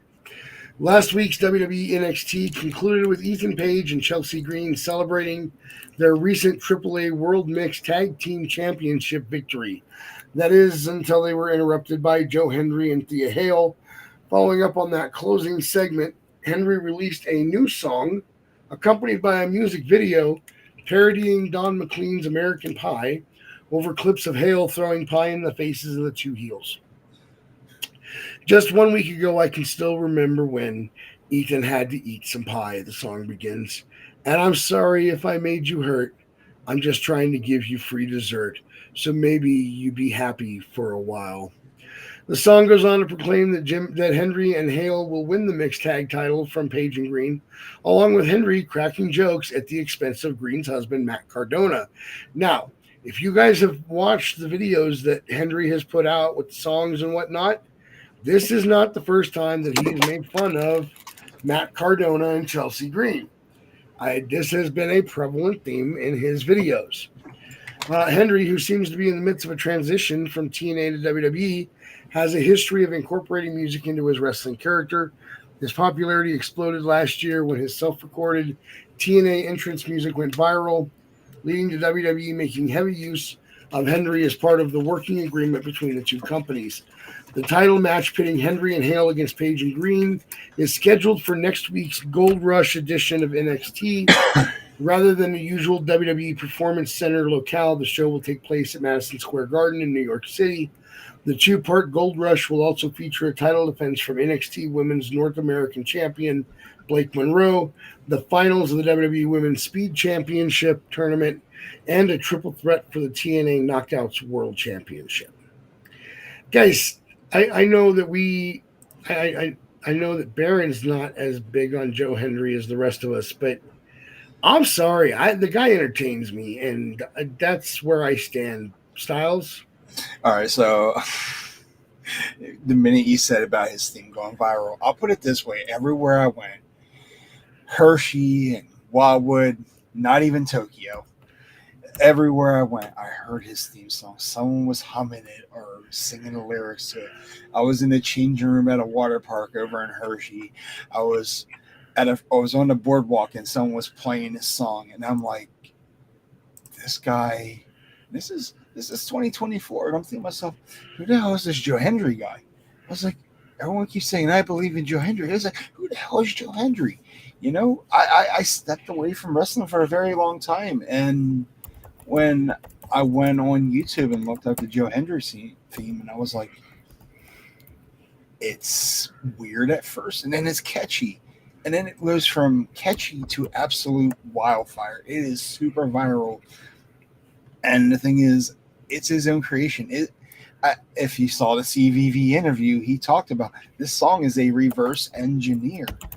And it worked great in his favor because the fans are like, they weren't sure how to take it. In the beginning, it feels like a pop song, and then it turns out to feel like a superhero style theme as soon as it gets into the second verse. So everyone's like, oh my God, this guy's so awesome. Now, when it comes to his work ethic, he's not exactly the greatest worker in the world, and I'm not going to fault him for that. The guy is an artist. He is a musician. But when he does his music, especially when he was in TNA, what's his face from AJ Francis, you know, big money there. Let me tell you, when he did that music performance for AJ, and then he started doing like get ready to fly, and I was like, get ready to dive, because he got the content from his WWE run where he takes that top rope dive and completely botches it. Joe Hendry is a viral sensation. As Gala said, he's a flash in the pan, but he's our flash in the pan, because I am 110% entertained by Joe Hendry. And if it wasn't for Joe Hendry doing what he's doing, he'd be that flash in the pan. He'd be lost in the shuffle in the indies or wherever company he'd go. It just sucks that he jobs more than anything. But, you know, we had that talk earlier. The guy doesn't even have to win a match to be loved. That's how important his character is. But yeah. Yeah, I love Henry. I think that his music is amazing, and this video just cracked me up just like everything else. And anything that involves Chelsea Green is fun for me. Baron?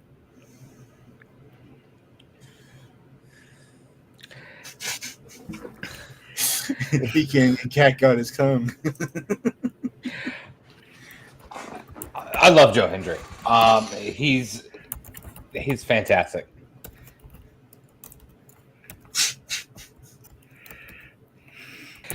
And Max knows where I'm getting at with this, right? You know, I'm the power of positivity for the rest of the show. But his theme is catchy as fuck. His gimmick is catchy as fuck.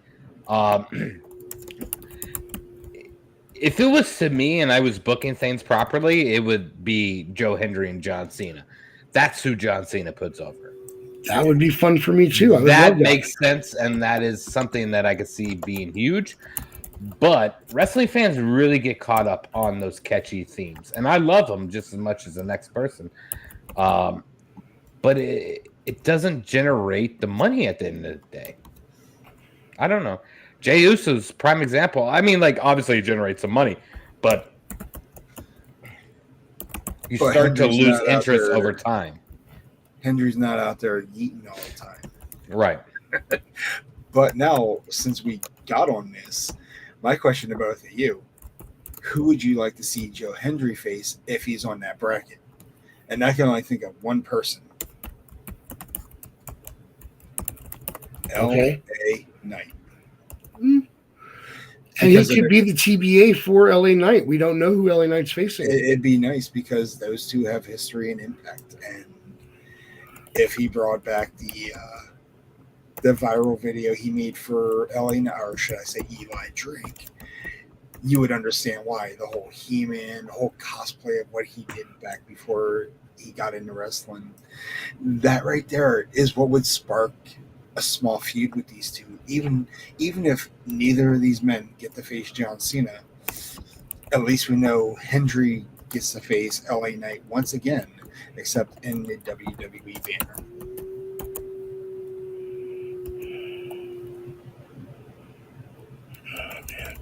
Yeah, I think Joe Hendry would be great to take on LA Knight. When, as much as I want LA Knight to win stuff and have the things, I would be okay with Hendry winning and going on to be against John Cena in the tournament. And I think that I even said before that Hendry should be Cena's last opponent. You know, that's definitely been an opinion that I have held for a while.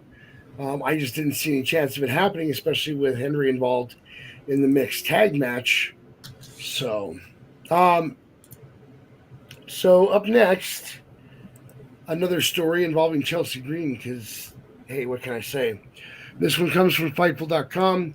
Priscilla Kelly, also known as Gigi Dolan, recalls facing Chelsea Green, says she told her that we're going to wrestle the way you want to wrestle. Priscilla Kelly has high praise for Chelsea Green. On January 22nd, 2024, Kelly had her second match on Main Event, taping a match with Chelsea Green before an episode of Raw in New Orleans. The match went on to air on the January 25th, 2024 episode of Main Event. Speaking with Denise Salcedo for a new interview, Kelly recalled Green being supportive of her wrestling style at a time when others were not. I had a match with Chelsea Green. Chelsea, who I've known forever, I'm kind of a little reserved at this point because in WWE, sometimes they're very restrictive on what they'll let you do. A lot of times, either girls wouldn't want to take my Germans and my moves the way I like to do them, or producers wouldn't let me do my moves and my matches the way I wanted to do them.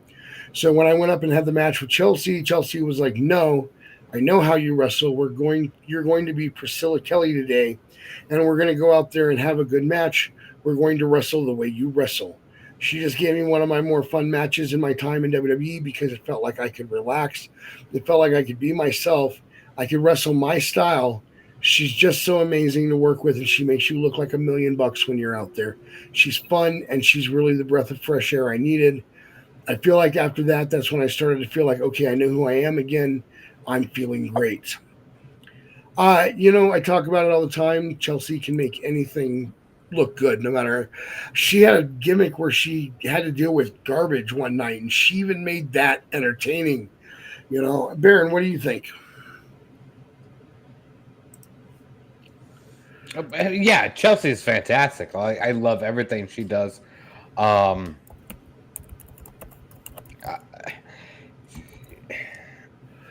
I don't want to say it this way, but I mean, like, she reminds me of like Santino Marella in a sense, right? That comedic relief, but also has a heel persona that like can put her over. But I since she's returned, I think she's just been top notch, and I appreciate everything she does. And that's why I mentioned her earlier in the show that I believe, there's a few people that should be facing her at Survivor Series that would make a lot of sense, right? Like a Nikki Bella, I think that would be a great feud. Nikki Bella's at her point in her career where she's not ever going to win the title. Let's come on. So it's a point where she could put people over a little bit more than they need, right? So like I think that would be a great opponent for her. But yeah, love Chelsea Green. Very entertained by her. Yeah, and I mean, I Styles, she actually got treated pretty badly at one point by the WWE, and she still came back and has made the most of her visit this time, right? Yeah, I mean, I remember her first run, and like you said, it was rough. I mean, that was more of Vince right there, and Triple H knows talent when he sees it, and to bring her back and to utilize her, you know, she was coming fresh out of TNA during that time too, if I recall, and she was very dedicated over there. And if you remember her characters during TNA, she had wasn't she a part of that like freaking crazy faction over there for a while? If I recall, it was her, Crazy Steve, and all them. I'm pretty sure, or no, or was it the Dollhouse? It was one of the two. But I remember her. I remember her in TNA. She was like a quiet psycho, and then to bring her over to the WWE to re-gimmick her, um, they upped their game with her. But like you said, treating her like dirt. It was basically let's underutilize you, make you feel like nothing. You're in the big leagues now, even though you're in NXT. But to bring her back to do the whole it's Chelsea Green. I mean, it's annoying. That's basically Vicky Guerrero level right there. I know you said Santino, but I'm going to throw Vicky in there to go along with it. Why? Because the way she cuts her promos, the loud, squeaky voice is the equivalent to "Excuse me," and it works so well with her. She can be that comedic, annoying heel without being overly hated. She doesn't have the Vicky heat, but she does get that nice set of booze to where she knows she's appreciated as one of the top female heels. Yeah, I have never seen anything out of Chelsea Green that I didn't like. She's just that good out there in the ring. She's got the hit. She does. We were talking about who could fill the shoes of John Cena when John Cena is gone. And on the women's side, I think Chelsea Green is your girl. I really do. She could be the Mae Young or the Fabulous Moolah of our time. And I hope she's not the Fabulous Moolah of our time, pimping out. No, we don't want that. I mean, we can get the Mae. Oh no, we don't need the Mae Young puppies all over again. But all right, guys, let's talk about Mick Foley. Fightful.com put out an article. Mick Foley. I would estimate half of the people that talk to me about my Hell in a Cell bump were not born when it took place. Mick Foley estimates half the people that talked to him about Hell in a Cell weren't born when it happened at King of the Ring 1998. This was one of those impactful matches in my life. The Undertaker and Foley went on one-on-one inside a Hell in a Cell structure it saw Foley fall from the top of the cage, not once, but twice. For Foley, he estimates that half the people that talked to him about the match weren't born when it happened. While speaking to Insight with Chris Van Vliet, Mick Foley once again spoke about the Hell in a Cell match he had with The Undertaker. Even though it wasn't the end of my career, it put an exclamation point, and it gave me the moment. There are football players who are known literally for one play. Basketball player Willis Reed, great career. He's known for playing 2 minutes in Game 7 with an injured ligament in his knee. Joe Montana's career, great quarterback, but it's the catch. I think they just called it a catch. I don't know if I would have had one of those moments. Beating The Rock for the WWE title was a great moment for WWE and for me, but I'm not sure if that would be something that would be passed on to the next generation. That's what stuns me about the Cell, and that half the people who want to talk to me about it, and this is like where I don't write it down, but I would estimate half the people that talk to me about that match were not born when it took place. There's even a story I'll mention from time to time, and I did it on the 20 Years of Hell tour, saying it was really powerful when my wife said my kids wanted to watch the Cell match. I said, how do they even know about the Cell match? And she said, well, kids are talking about it in school. I said, in preschool? But it's something that parents have handed down, and it's the go-to for wrestling fans to show their non-fan friends who don't understand what it's about. Now, first off, my go-to match will always be Brett versus Owen if I want to get a non-wrestling fan into the business. But damn, the falls from the Cell were something else entirely, Stylez. All right, so I'm glad you said that. And when it comes to Mick Foley, this new generation, basically Gen Z and Gen Alpha, or whatever it's called after, my boys. Both of my boys are Gen Zs, and one could care less about wrestling. The other watches wrestling. Each one of them carries some kind of personality trait that I grew up to. So my oldest son, he loves pro wrestling, so he would watch this with me, and I kind of showed him some of that footage. And of course, I would say he's about between 4 and 6 years old. And he's like, "Is he still alive?" It's like, yeah, he lives to tell the tale. He's one of the most hardcore wrestlers in the world, hardcore sports entertainer. And to take not one, but two big spots like that, two big bumps. I mean, the second one, it wasn't even supposed to happen like that. It was just the fact of a weak structure. If it wasn't for the top structure falling apart the way it did, Foley would have only had to deal with the table spot over the top of the cage, over the Cell. But when he went through that second time, I thought to myself, this has got to be it, because there's no way in the fact that he got up and they finished that match. But that's not the only 2 times. If you remember him and Triple H, he went through with that flip. It's true. So, and this time I feel like that was more of a scripted thing to see what Mick can handle, because that was his retirement match, if I recall. That was his retirement match if he lost to Triple H in a Hell in a Cell. And that's how I remember that. But when it comes to today's generation of kids, I mean, if it's not us adults passing it down to our kids, the internet is here for a reason. And most of the time it's YouTube and it's recommended. And let me tell you, that is one of the most recommended spots of, the late 90s. So, yeah. Baron, how did that move make you feel when you watched it? Oh, I mean, like it's I mean, obviously notable. One of the most notable. It broke him in half. Parts of wrestling that we can remember, right? So at the time, it's great. Reflecting back now that I'm older, that holy fuck, no wonder these guys have issues, right? Right. So like, did I appreciate it then? Yes.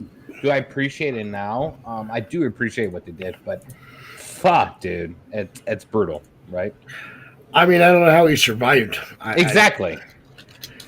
All right, let's move on from the desk of Max Magius. Tonight, I actually want to talk about one of the greatest managers, wrestling personalities of all time. This article comes from ProWrestlingNewsHub.com. Why Bobby the Brain Heenan remains wrestling's ultimate manager 2 decades later.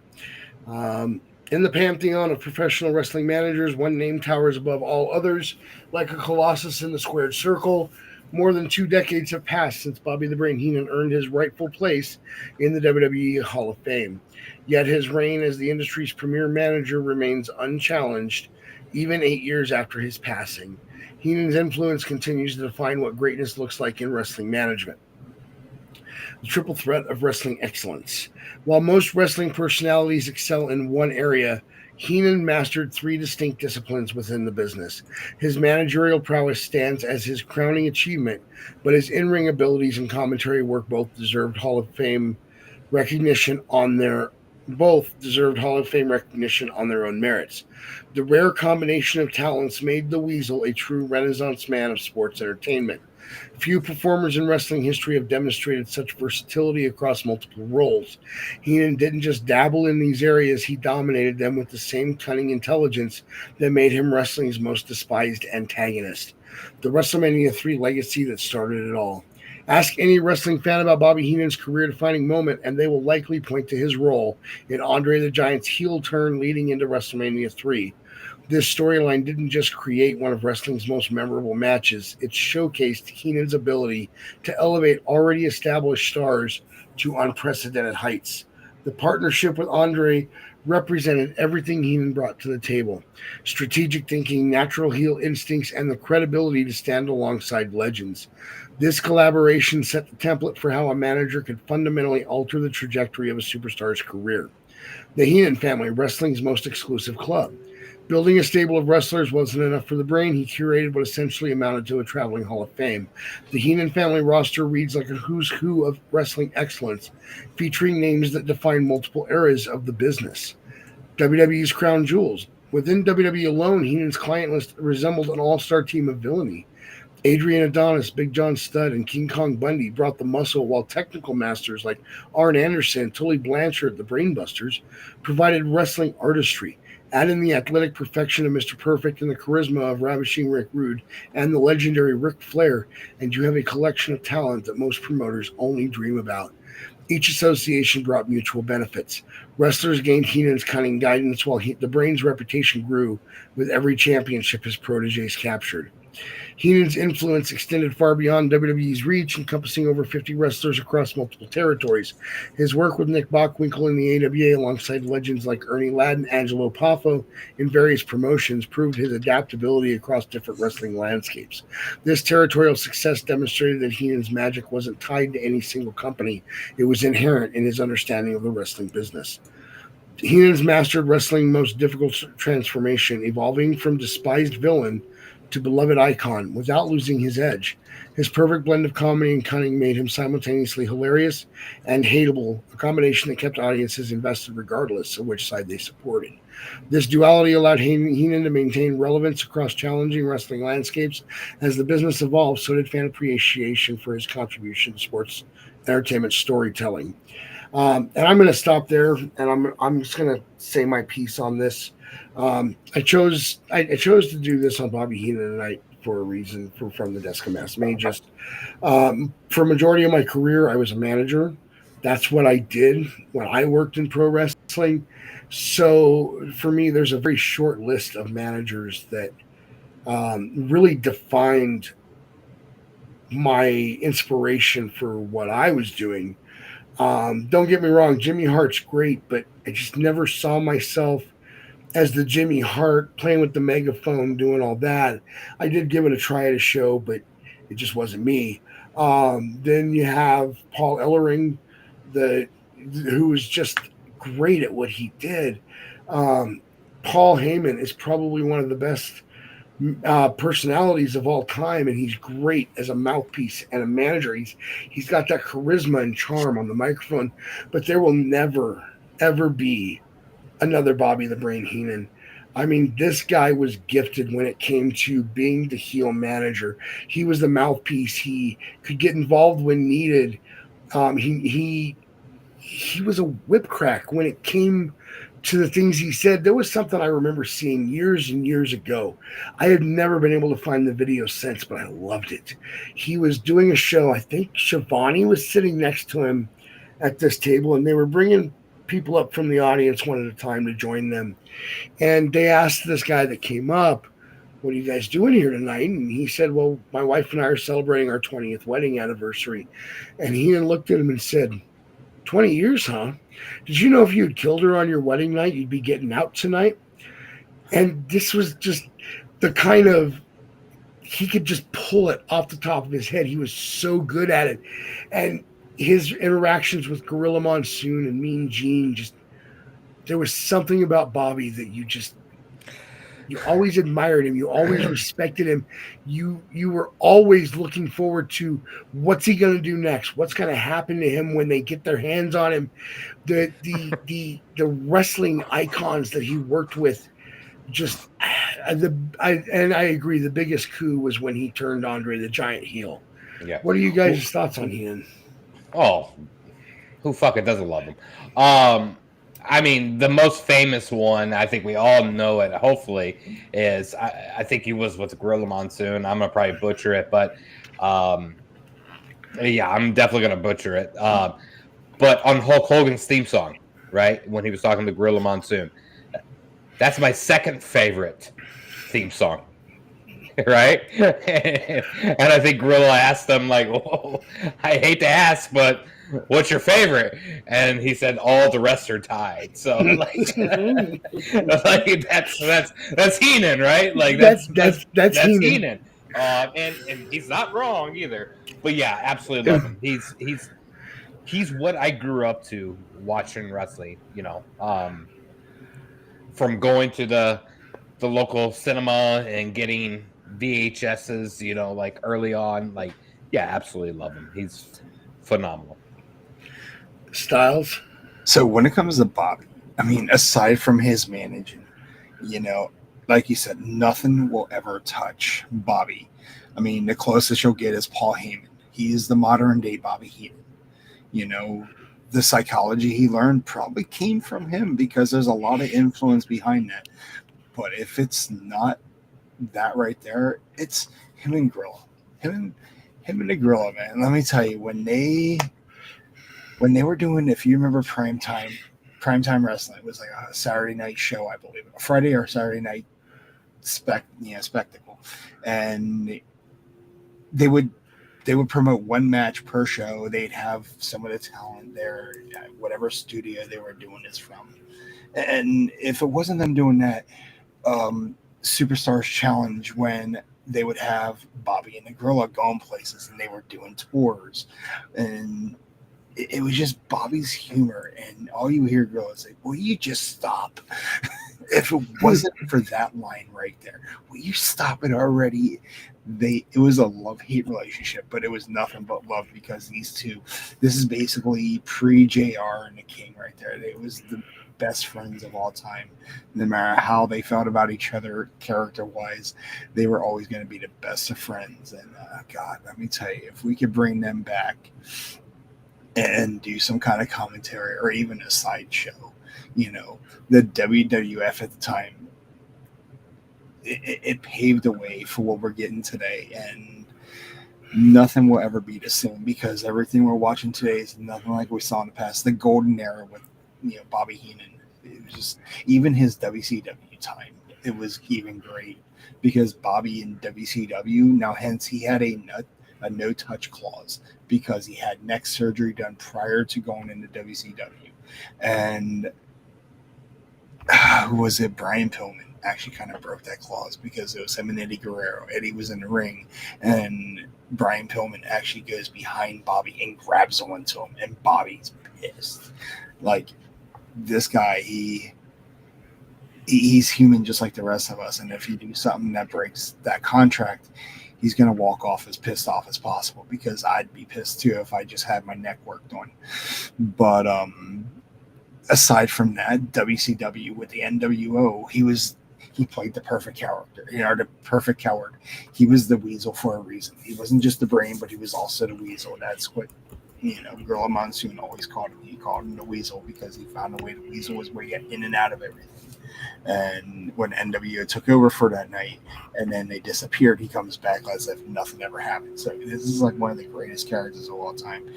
Over 40 years of Bobby. And those are moments we'll never get back, but we can always relive them on YouTube, because the WWE Network for $9.99 is no longer a thing. Yeah. Which was stupid move. I thought it was a bad business decision to remove the network and start in today's society. Low cost, most of the time generates higher revenue. More people gravitate towards it. Higher costs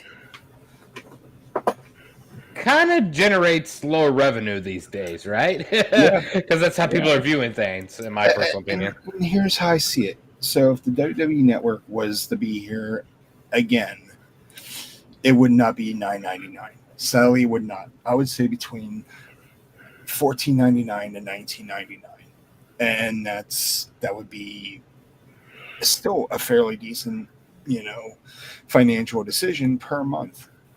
But they are also trying to do, you buy a WWE Network card, and you would just pay off your whole year right there without even having to use your banking financials. So I would love to see the WWE Network come back, because WWE being on Netflix and ESPN and Peacock, it's just too much money you're going to be spending all at once just to relive moments that may or may not even be there anymore.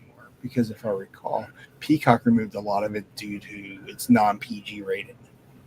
So it's, like you said, the society thing of all that is making it very, very difficult. I pulled up a site with some of Heenanisms, and I just can't help myself. The two things that scare me most about wrestling fans is that they're allowed to vote and allowed to reproduce.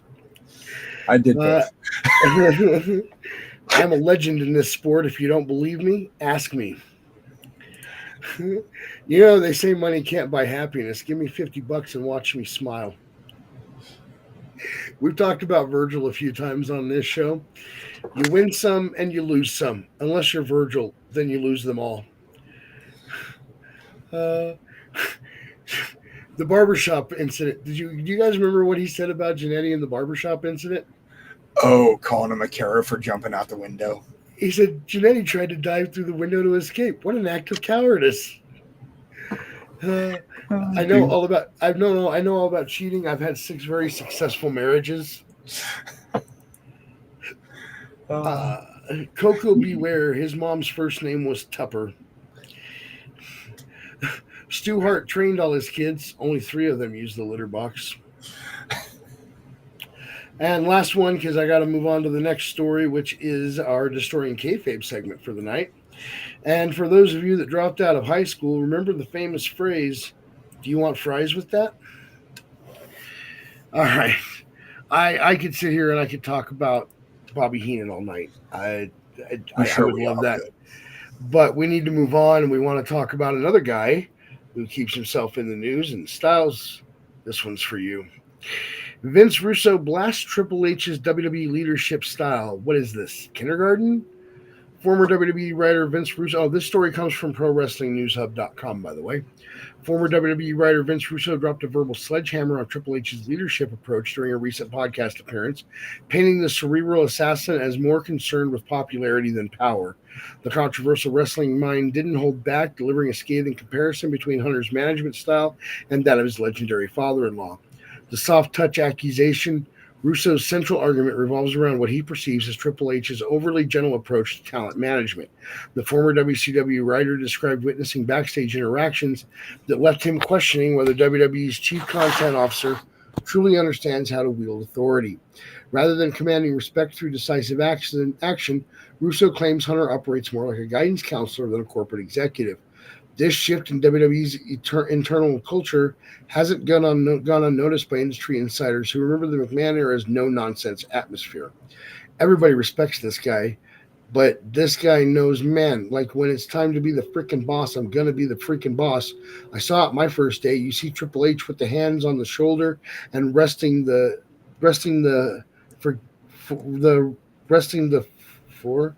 get the fuck out of here. What is this, kindergarten? I'm very surprised that sentence had no bra in him. The Charlotte Flair Tiffany Stratton incident. Russo pointed to a specific backstage moment captured in WWE's Unreal docuseries as evidence of Triple H's leadership shortcomings. The incident involved Charlotte Flair and Tiffany Stratton allegedly going off script during their match, creating confusion at the gorilla position. According to Russo's account, Triple H appeared uncertain whether the deviation was legitimate or planned, demonstrating what the critic sees as a fundamental disconnect from his own product. More damning in Russo's view was Hunter's decision to delegate the post-match confrontation rather than handle it personally. Triple H is sitting there at the gorilla position. Was that scripted? He didn't even know if that was a shoot or not. Then they come back and smarten him up. Triple H says, well, you go tell Tiffany that she needs to go apologize. No, Trips, you need to go tell Tiffany. Leadership through delegation versus direct action. The contrast Russo draws between Triple H and Vince McMahon centers on their respective approaches to crisis management. While McMahon was notorious for his hands-on, often explosive reactions to backstage issues, Hunter appears to favor a more measured, collaborative approach. The difference in management philosophy reflects broader changes in corporate culture, but Russo argues the wrestling business requires old-school authority to maintain order. The question becomes whether modern WWE benefits from this softer touch or suffers from a lack of clear hierarchy. The internet approval theory. Perhaps Russo's most pointed criticism involves Triple H's alleged obsession with online wrestling community approval. The former creative team member claims to have insider knowledge about Hunter's motivation for certain booking decisions, particularly regarding fan favorite performers.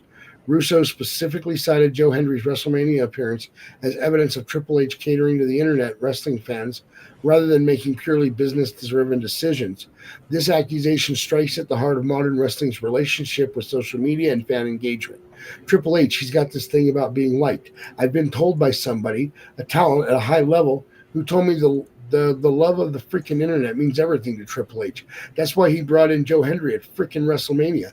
That is so important to him. And bro, you cannot be in that spot and want to be liked. I was wondering when we were going to get a bro in all these quotes. McMahon era versus Helmsley era. The comparison between Vince McMahon's iron-fisted leadership and Triple H's collaborative approach reveals fundamental philosophical differences about wrestling company management. McMahon's legendary temper and authoritarian style created an atmosphere of fear-based respect that Russo clearly believes was more effective. Under Triple H's guidance, WWE has experienced creative renaissance and improved talent relations, but Russo questions whether this softer approach can maintain long-term discipline. The wrestling industry has always thrived on strong personalities willing to make unpopular decisions when necessary. Oh, good. Here we got another bro. Bro, if that's Vince McMahon, the headsets are getting thrown on the table, and he's telling the agent, bring Tiffany's ass over here right now. Vince McMahon wasn't worried about being freaking liked. The popularity contest problem. Russo's final point addresses what he sees as the fundamental flaw in Triple H's leadership philosophy. According to the controversial figure, effective wrestling company leadership requires making enemies and tough decisions without concern for personal relationships. The tension between being liked and being respected as a leader represents a classic management dilemma. While Triple H's approach may create better working conditions, Russo argues it potentially undermines the authority structure necessary for smooth operations. The wrestling industry has undergone significant cultural shifts in recent years, with talent relations and workplace conditions receiving increased scrutiny. Triple H's leadership style reflects these broader changes, prioritizing communication and collaboration over intimidation and fear. Whether this evolution represents progress or weakness depends largely on perspective and desired outcomes. WWE's current creative success and improved talent retention suggest Hunter's method are producing results, even if they differ dramatically from traditional wrestling company management. Russo's criticism raises fascinating questions about leadership authenticity in modern professional wrestling.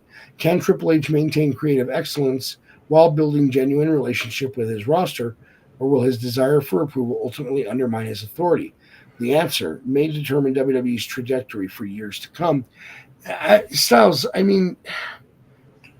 we're hearing so many things thanks to the lawsuits about how bad Vince was backstage.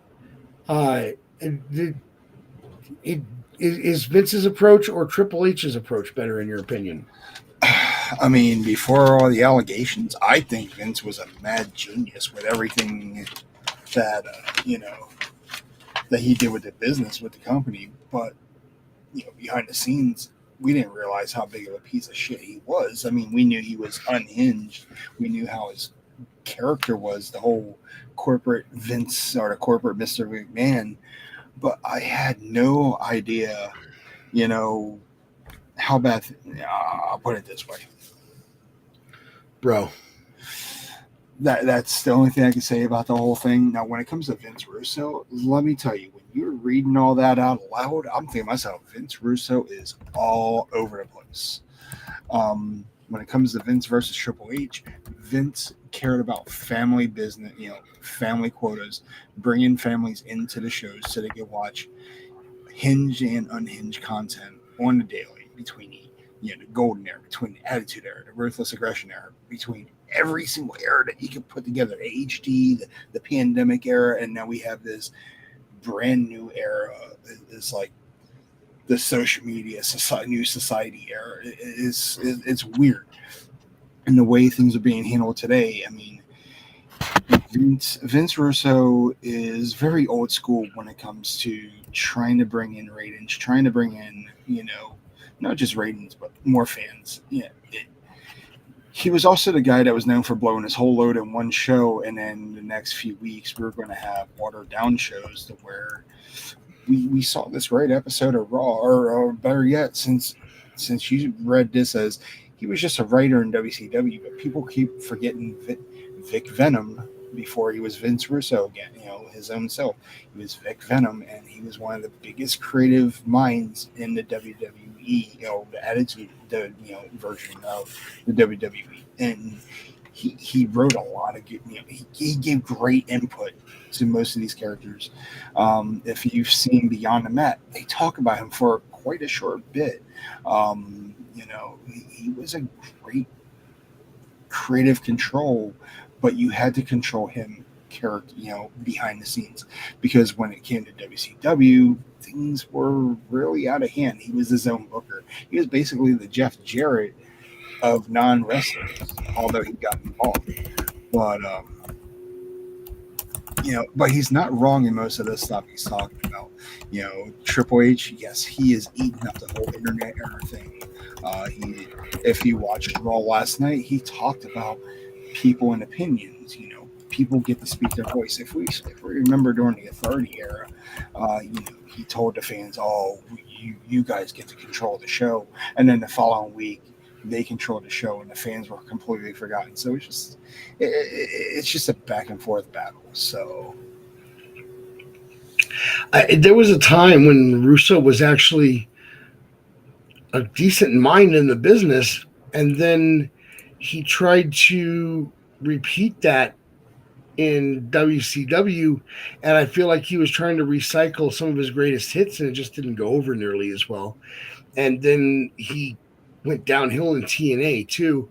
Yeah, we're coming up on the end of him reviewing WWE and Monday Night Raw and whatnot, though, because he said at his whatever birthday it is, I looked it up and it's coming up this coming February, he was no longer going to watch Raw and post his complaints. So, there's that. And then we talked about the bro thing. During the Vice TV docuseries Who Killed WCW, the producers actually sat down and counted how many times he said the word bro during the 4-hour interview session. It was an astounding 353 times. Bro.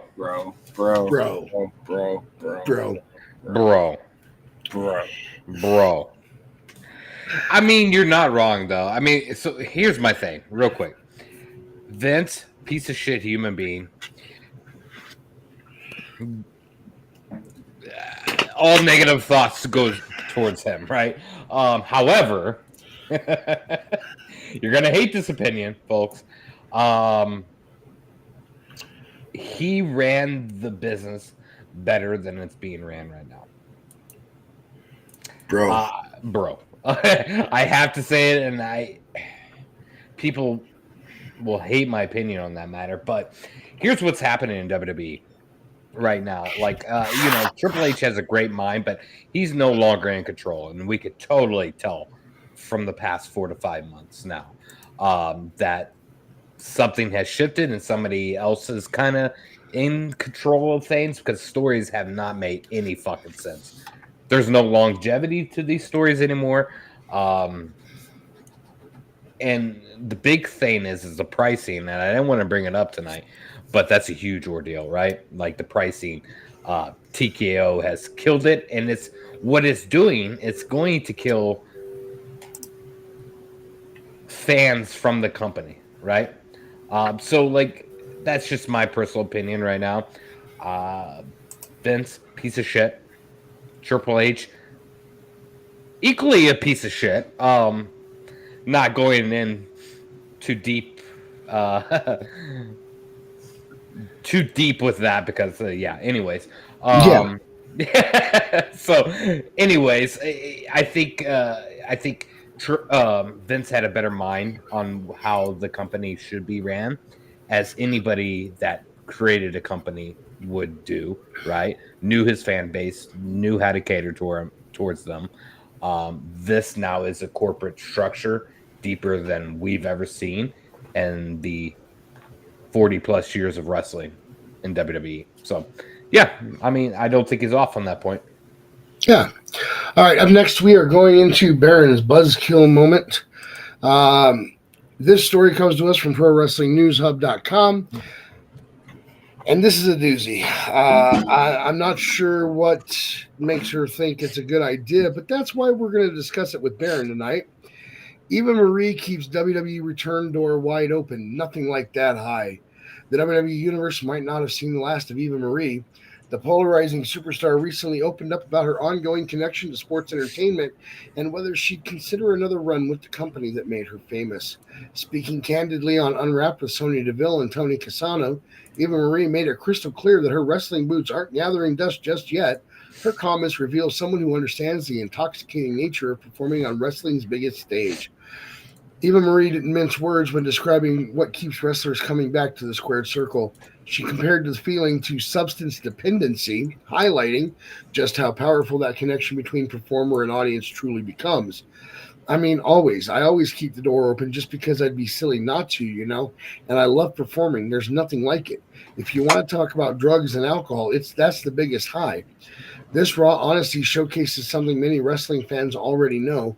Once you've experienced that rush of walking through the curtain, everything else pales in comparison. Eva Marie's comparison might sound extreme, but it echoes sentiments shared by countless wrestlers throughout history. The former Total Diva star went deeper into what makes WWE special, praising the passionate fan base that creates an atmosphere unlike anywhere else in entertainment. Her perspective offers insight into why so many wrestlers struggle with retirement.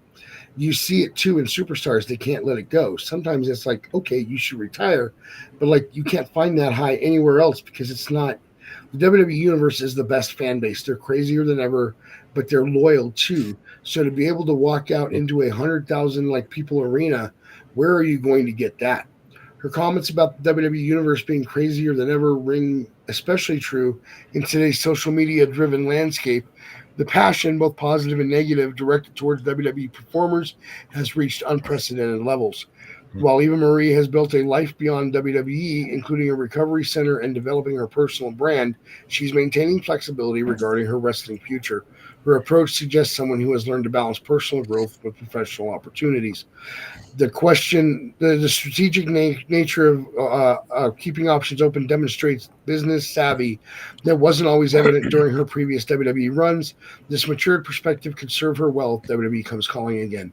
Eva Marie's latest comments position her as someone genuinely torn between her current path and the irresistible pull of WWE's bright lights. Her honesty about wrestling's addictive nature provides rare insight into the psychology of sports entertainment performers. Whether WWE has any interest in bringing back one of the most controversial stars remains to be seen. But if they do, Eva Marie has made her position abundantly clear. She's ready to answer that call. Will Triple H and the creative team see value in reinvesting the Eva Marie experience, or has that chapter closed permanently?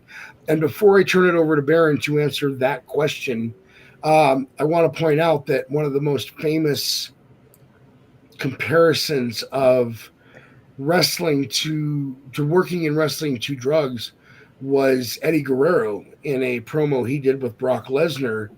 And honestly, it was probably one of Eddie's best promos. So, Baron, what do you think? What's the question?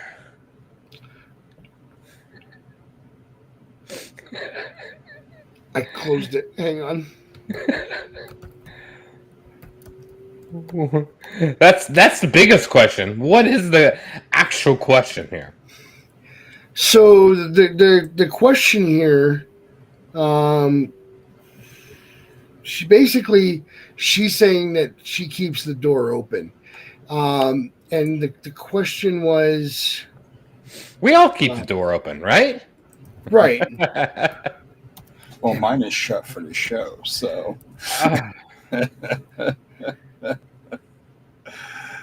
All right. The question, and I went with the question that they stated at the end: will Triple H and the creative team see value in revisiting the Eva Marie experience, or has that chapter closed permanently? The door's closed. I'm closing the door for them. So if anybody in TKO is listening, I'm hoping maybe Gaming Ostrich might be part of the TKO board. I'm closing the door. We're not allowing it. There was nothing that great that came from it to begin with. Um, and there's nothing that's ever going to come from it that will be great. Simple as that. I agree. That's part of the reason I gave you this one. I knew we'd agree on there's no reason for her to come back. There was nothing that she did in her run in WWE that was notable, right? I mean, her brief fuck up moment with Fandango was great, right?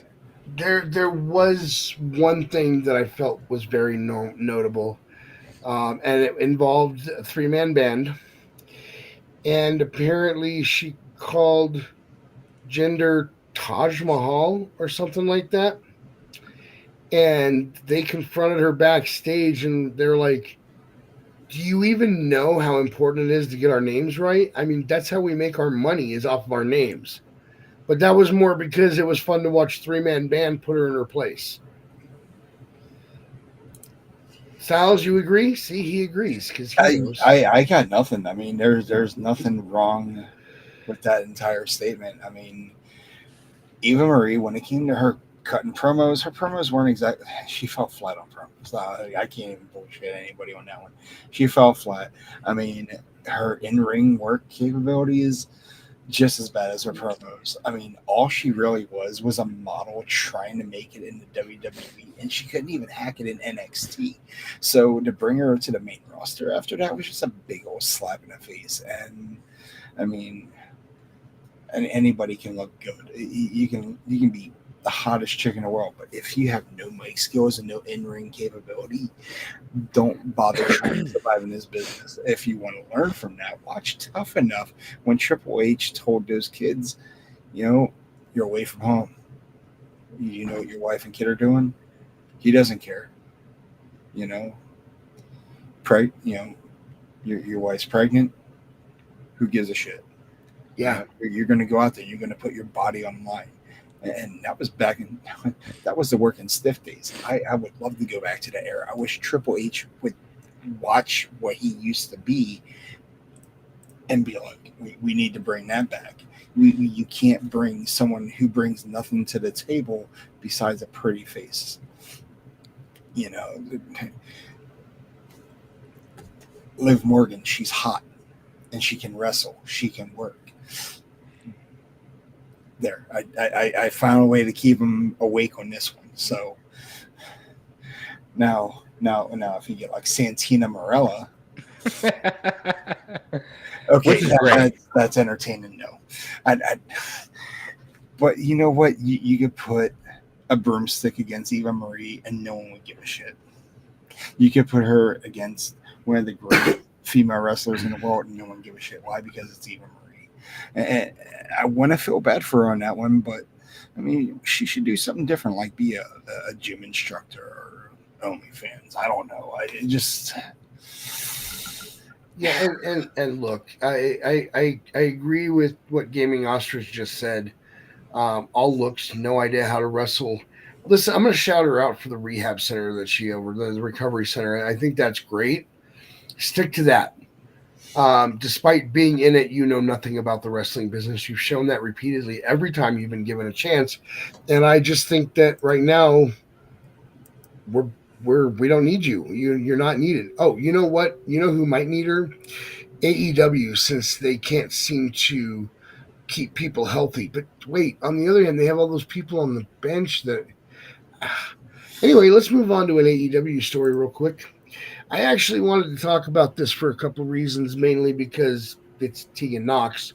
But this story comes from ProWrestlingHub.com. AEW backstage drama inside the Nixon Newell walkout controversy that has wrestling talking. The wrestling world buzzed with controversy after Nixon Newell and Miranda Elise's shocking departure from AEW Collision tapings, but new backstage deals paint a more complex picture than initially reported. What started as speculation about refusing to do the job has evolved into a deeper story about match time, creative differences, and locker room dynamics that's dividing opinions backstage. Contrary to initial reports suggesting the duo refused to lose to Anna Jay and Tay Conti, Fightful Select's investigation reveals a different narrative. The former WWE talent and her partner weren't protesting the finish. They wanted adequate time to deliver a quality performance. According to backstage sources, Newell and Elise pushed for more than the allocated 3-minute time slot for their match. When AEW officials explained the show's timing was already locked in, the couple made the decision to leave rather than work within the constraints. This revelation shifts the conversation from unprofessional behavior to creative disagreements about match presentation, a common tension point in professional wrestling. Locker room support and skepticism. The AEW backstage reaction has been notably mixed, creating an interesting dynamic among the roster. Multiple sources indicated there was genuine support for bringing Newell into the company after she expressed struggles finding bookings post-WWE release. One source described the situation as out of character for Newell, suggesting her reputation typically doesn't align with walking out of bookings. This perspective indicates the former Tegan Nox had built positive relationships during her time in the industry. However, not everyone in the locker room views this as an isolated incident, with some sources suggesting this wasn't the first time involving the couple during their brief AEW stint. New details about Newell and Elisa's AEW debut against Megan Bayne and Marina Shafir have emerged, adding another layer to the controversy. Sources claim the couple expressed dissatisfaction with the initial match, raising questions about the adaptability of the AEW's working style. Perhaps most telling was confirmation that Megan Bayne's visible frustration during the debut wasn't a work. According to insider reports, Bayne's legitimate annoyance stemmed from cooperation issues during the planned spots, a serious concern in an industry where trust and communication are paramount. The revelation suggests potential pattern of behavior rather than a single miscommunication, though the full context remains undisputed. When Fightful reached out for comment, Nixon Newell maintained her position that no disagreement occurred and emphasized that only she and Elise possessed the complete truth about both incidents. This response highlights the challenge of getting accurate information when multiple parties have different perspectives on backstage situations. The former WWE talent's insistence on controlling the narrative reflects standard damage control practices, but also raises questions about transparency and addressing legitimate concerns from colleagues and management. As this story continues developing, it serves as a reminder of how quickly backstage politics can impact careers in wrestling's interconnected industry. Will this controversy affect Newell and Elise's future opportunities, or can they rebuild the bridges that may have been damaged during their brief AEW experience? And I'm going to be honest, I've seen both the stories. I originally saw the story about them walking out and about being creative differences over the ending. I saw that they really wanted more time and they wouldn't give it to him. And I'll be honest that there's a point made here that the time was locked in. This happens a lot. When you go to do a show, you don't always get the time that you probably need and deserve, and that's just part of the business. Baron? Yeah, no, I agree. I mean, that shit happens, right? Yeah. Baron, do I have some gummies to share? Brother, I got about at least $5,000 worth of cannabis back behind me. That is my venture in life. So yeah, absolutely. If you need gummies, hit me up. Stylez? I mean, we live in a shit happens kind of world, you know. Shit does happen. In this business, shit's going to go up. Shit's definitely going to go down. You know, in the end, it doesn't matter what kind of working relationship you have, what kind of issues you have in this business. You know, something may or may not affect your career. Damn it, ostrich.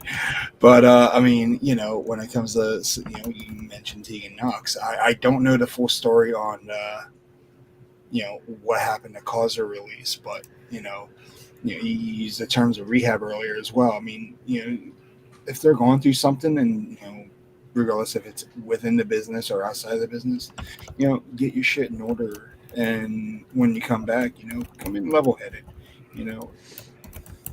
But overall, I mean, you know, it's a shit happens kind of business. So, yeah. All right. Last story of the night comes from WrestleZone. We'll talk about this briefly. I don't know about you guys, but like I told the boys before the show, I do walk with Elias. Elijah says there's no reason I can't be at the very top of TNA.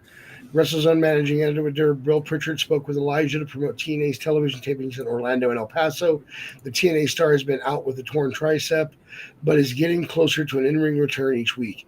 He previously expressed his hope to be back in the ring for TNA's Orlando tapings. His in-ring return is still a doctor's decision. However, Elijah still wants to regain the momentum he had and can't see a reason not to be back in the main event picture. From a talent perspective, I see no reason not to be at the top of the card. Once all this stuff gets worked out and we build momentum, I was wrestling Trick Williams for the TNA Championship, getting in there with Ethan Page and Nick Nemeth, tagging with Joe Henry and mixing it up with Brian Myers and Moose. Elijah said, I was really competing with some of the best TNA has to offer. I think that will probably be the course once I get back. If that means a world championship, the international title, or just taking care of the Nemeths or whoever else, I'm game for all of it, he added. I want to contribute to TNA in the biggest way possible, and in my mind, there's no reason Elijah can't be at the very top of TNA. When asked if there's one particular title he'd like to compete for, Elijah said he'd be honored to hold any of them. However, the world championship is the pinnacle of the company. That's what you want. It shows the company has your back and believes in you and trusts you're their guy, he pointed out. I just love the whole symbolism of what that means. I'm not going to read the rest of this because it is getting late. I wanted to bring this up, though, because I think that he was a little bit misused in WWE. I enjoyed watching him. I thought he was entertaining, but I think WWE could have done a better job, and I'm hoping TNA continues the trend when he returns. Baron? Yeah, I think he always had a place. I think like he had a really good, entertaining run, right? Or was I mistaken? I thought so. A guy with a guitar. Who doesn't like a guy with a fucking guitar, right? I mean, like, he kind of took the Rock's persona with the guitar and the lights and all that stuff, and kind of Jeff Jarrett in a sense. I've always liked him. I really think he had a place in WWE. I'm not sure what happened. Right? Like, I don't. Was there any like backstage issues with him? Not that I know of. I think they just decided that they didn't have anything creative for him, and I think they just let his contract expire. Yeah, I guess so. I just don't remember. I thought something happened backstage with him, but I could be totally wrong on that. I thought he could have had a really good run. He reminds me of what LA Knight is right now. Yeah. Sadly. Stylez? So, yeah, when it comes to Elijah, Elias, Eli, whatever you want to give him, Did you just say Eli Drake? Yeah, Yeah. Yeah. But, when it comes to him and his character, when he started in NXT as a drifter, he came out the no intro. He just had his guitar and he would cut a promo going down the ring. And that was probably one of his best works right there. I mean, it's what started his career. And when he made it to the main roster, I mean, it worked. But his best work was when he was, Seattle? I think it was Seattle when they were at, I want to say the Supersonics basketball venue, and they were talking about the team and how they haven't won a game or whatever. The crowd erupted. You want to talk about heat? Him and Kevin Owens had. I was going to say, wasn't that a night with Kevin Owens? Yeah. And they were right there in the middle of the ring, and it was so loud that they couldn't even do the promo for a bit. And Kevin was he was soaking it in, and he's like, dude, I think we're onto something here. And they were great together. I wish they would have worked a little bit more. Of course, when he came back as Ezekiel, and that mess with Kevin Owens had so bad. It started the whole conspiracy with Kevin Owens, and I'm just like, oh my God, this is just going to jump straight ape shit as a character. And it worked. And then they started doing the whole split personality between, Elias and Ezekiel. So, I mean, when it comes to him and TNA, I hope they hold on to him for as long as possible because he's a phenomenal talent. He deserves the very best. He's future world champion material. Sadly, I don't know how much time he has left to do all this as well. I mean, he's basically Seth Rollins and Macho Man fused together, and he's like taller, more buff, and dude's just a badass. So Yeah. All right, guys. And on that note, I think we are going to call it. I do want to make 2 notes before we do our socials. We were going to do picks for TNA's Turning Point tonight, and unfortunately, when I was prepping for the show, there was no card for TNA Turning Point anywhere to be found, even though that's this coming Friday. So we're going to skip out on doing picks tonight. Second, I am putting together a special edition episode of Ramblers. Stylez actually brought the idea to me. I'm putting this all together. I will get more information to you guys as we get closer to that, but it's a special edition. It's not going to be a standard Tuesday night thing. We're going to put this together, and we're going to talk about something that has had a major impact on the world of sports, not just pro wrestling or anything like that. It's all sports. So that being said, guys, let's go ahead and tell them how they can find us. Let's start with you, Baron. Are you guys gonna follow me? Anybody? Max doesn't even follow me. Yes, I do. No, I know. You can find me on Twitter or X, whatever we're calling it these days. I prefer Twitter. Better times. Let's come back to number 3. Ends. All right, Stylez, how about you? So you can find me on both Kick and X, Twitter, whatever the hell you want to call it, like Baron said. Deactivated Stylez. Details down in the description below. But yeah, you can find me at Deactivated. That's what a DEACTIV8DSTYLES. Next time I have to put it in the handle. Yeah, I usually have it in mind, but you said last week you're not really using the I mean, I do, but when it comes to the podcast, it's a completely different story because this is the name that started it all.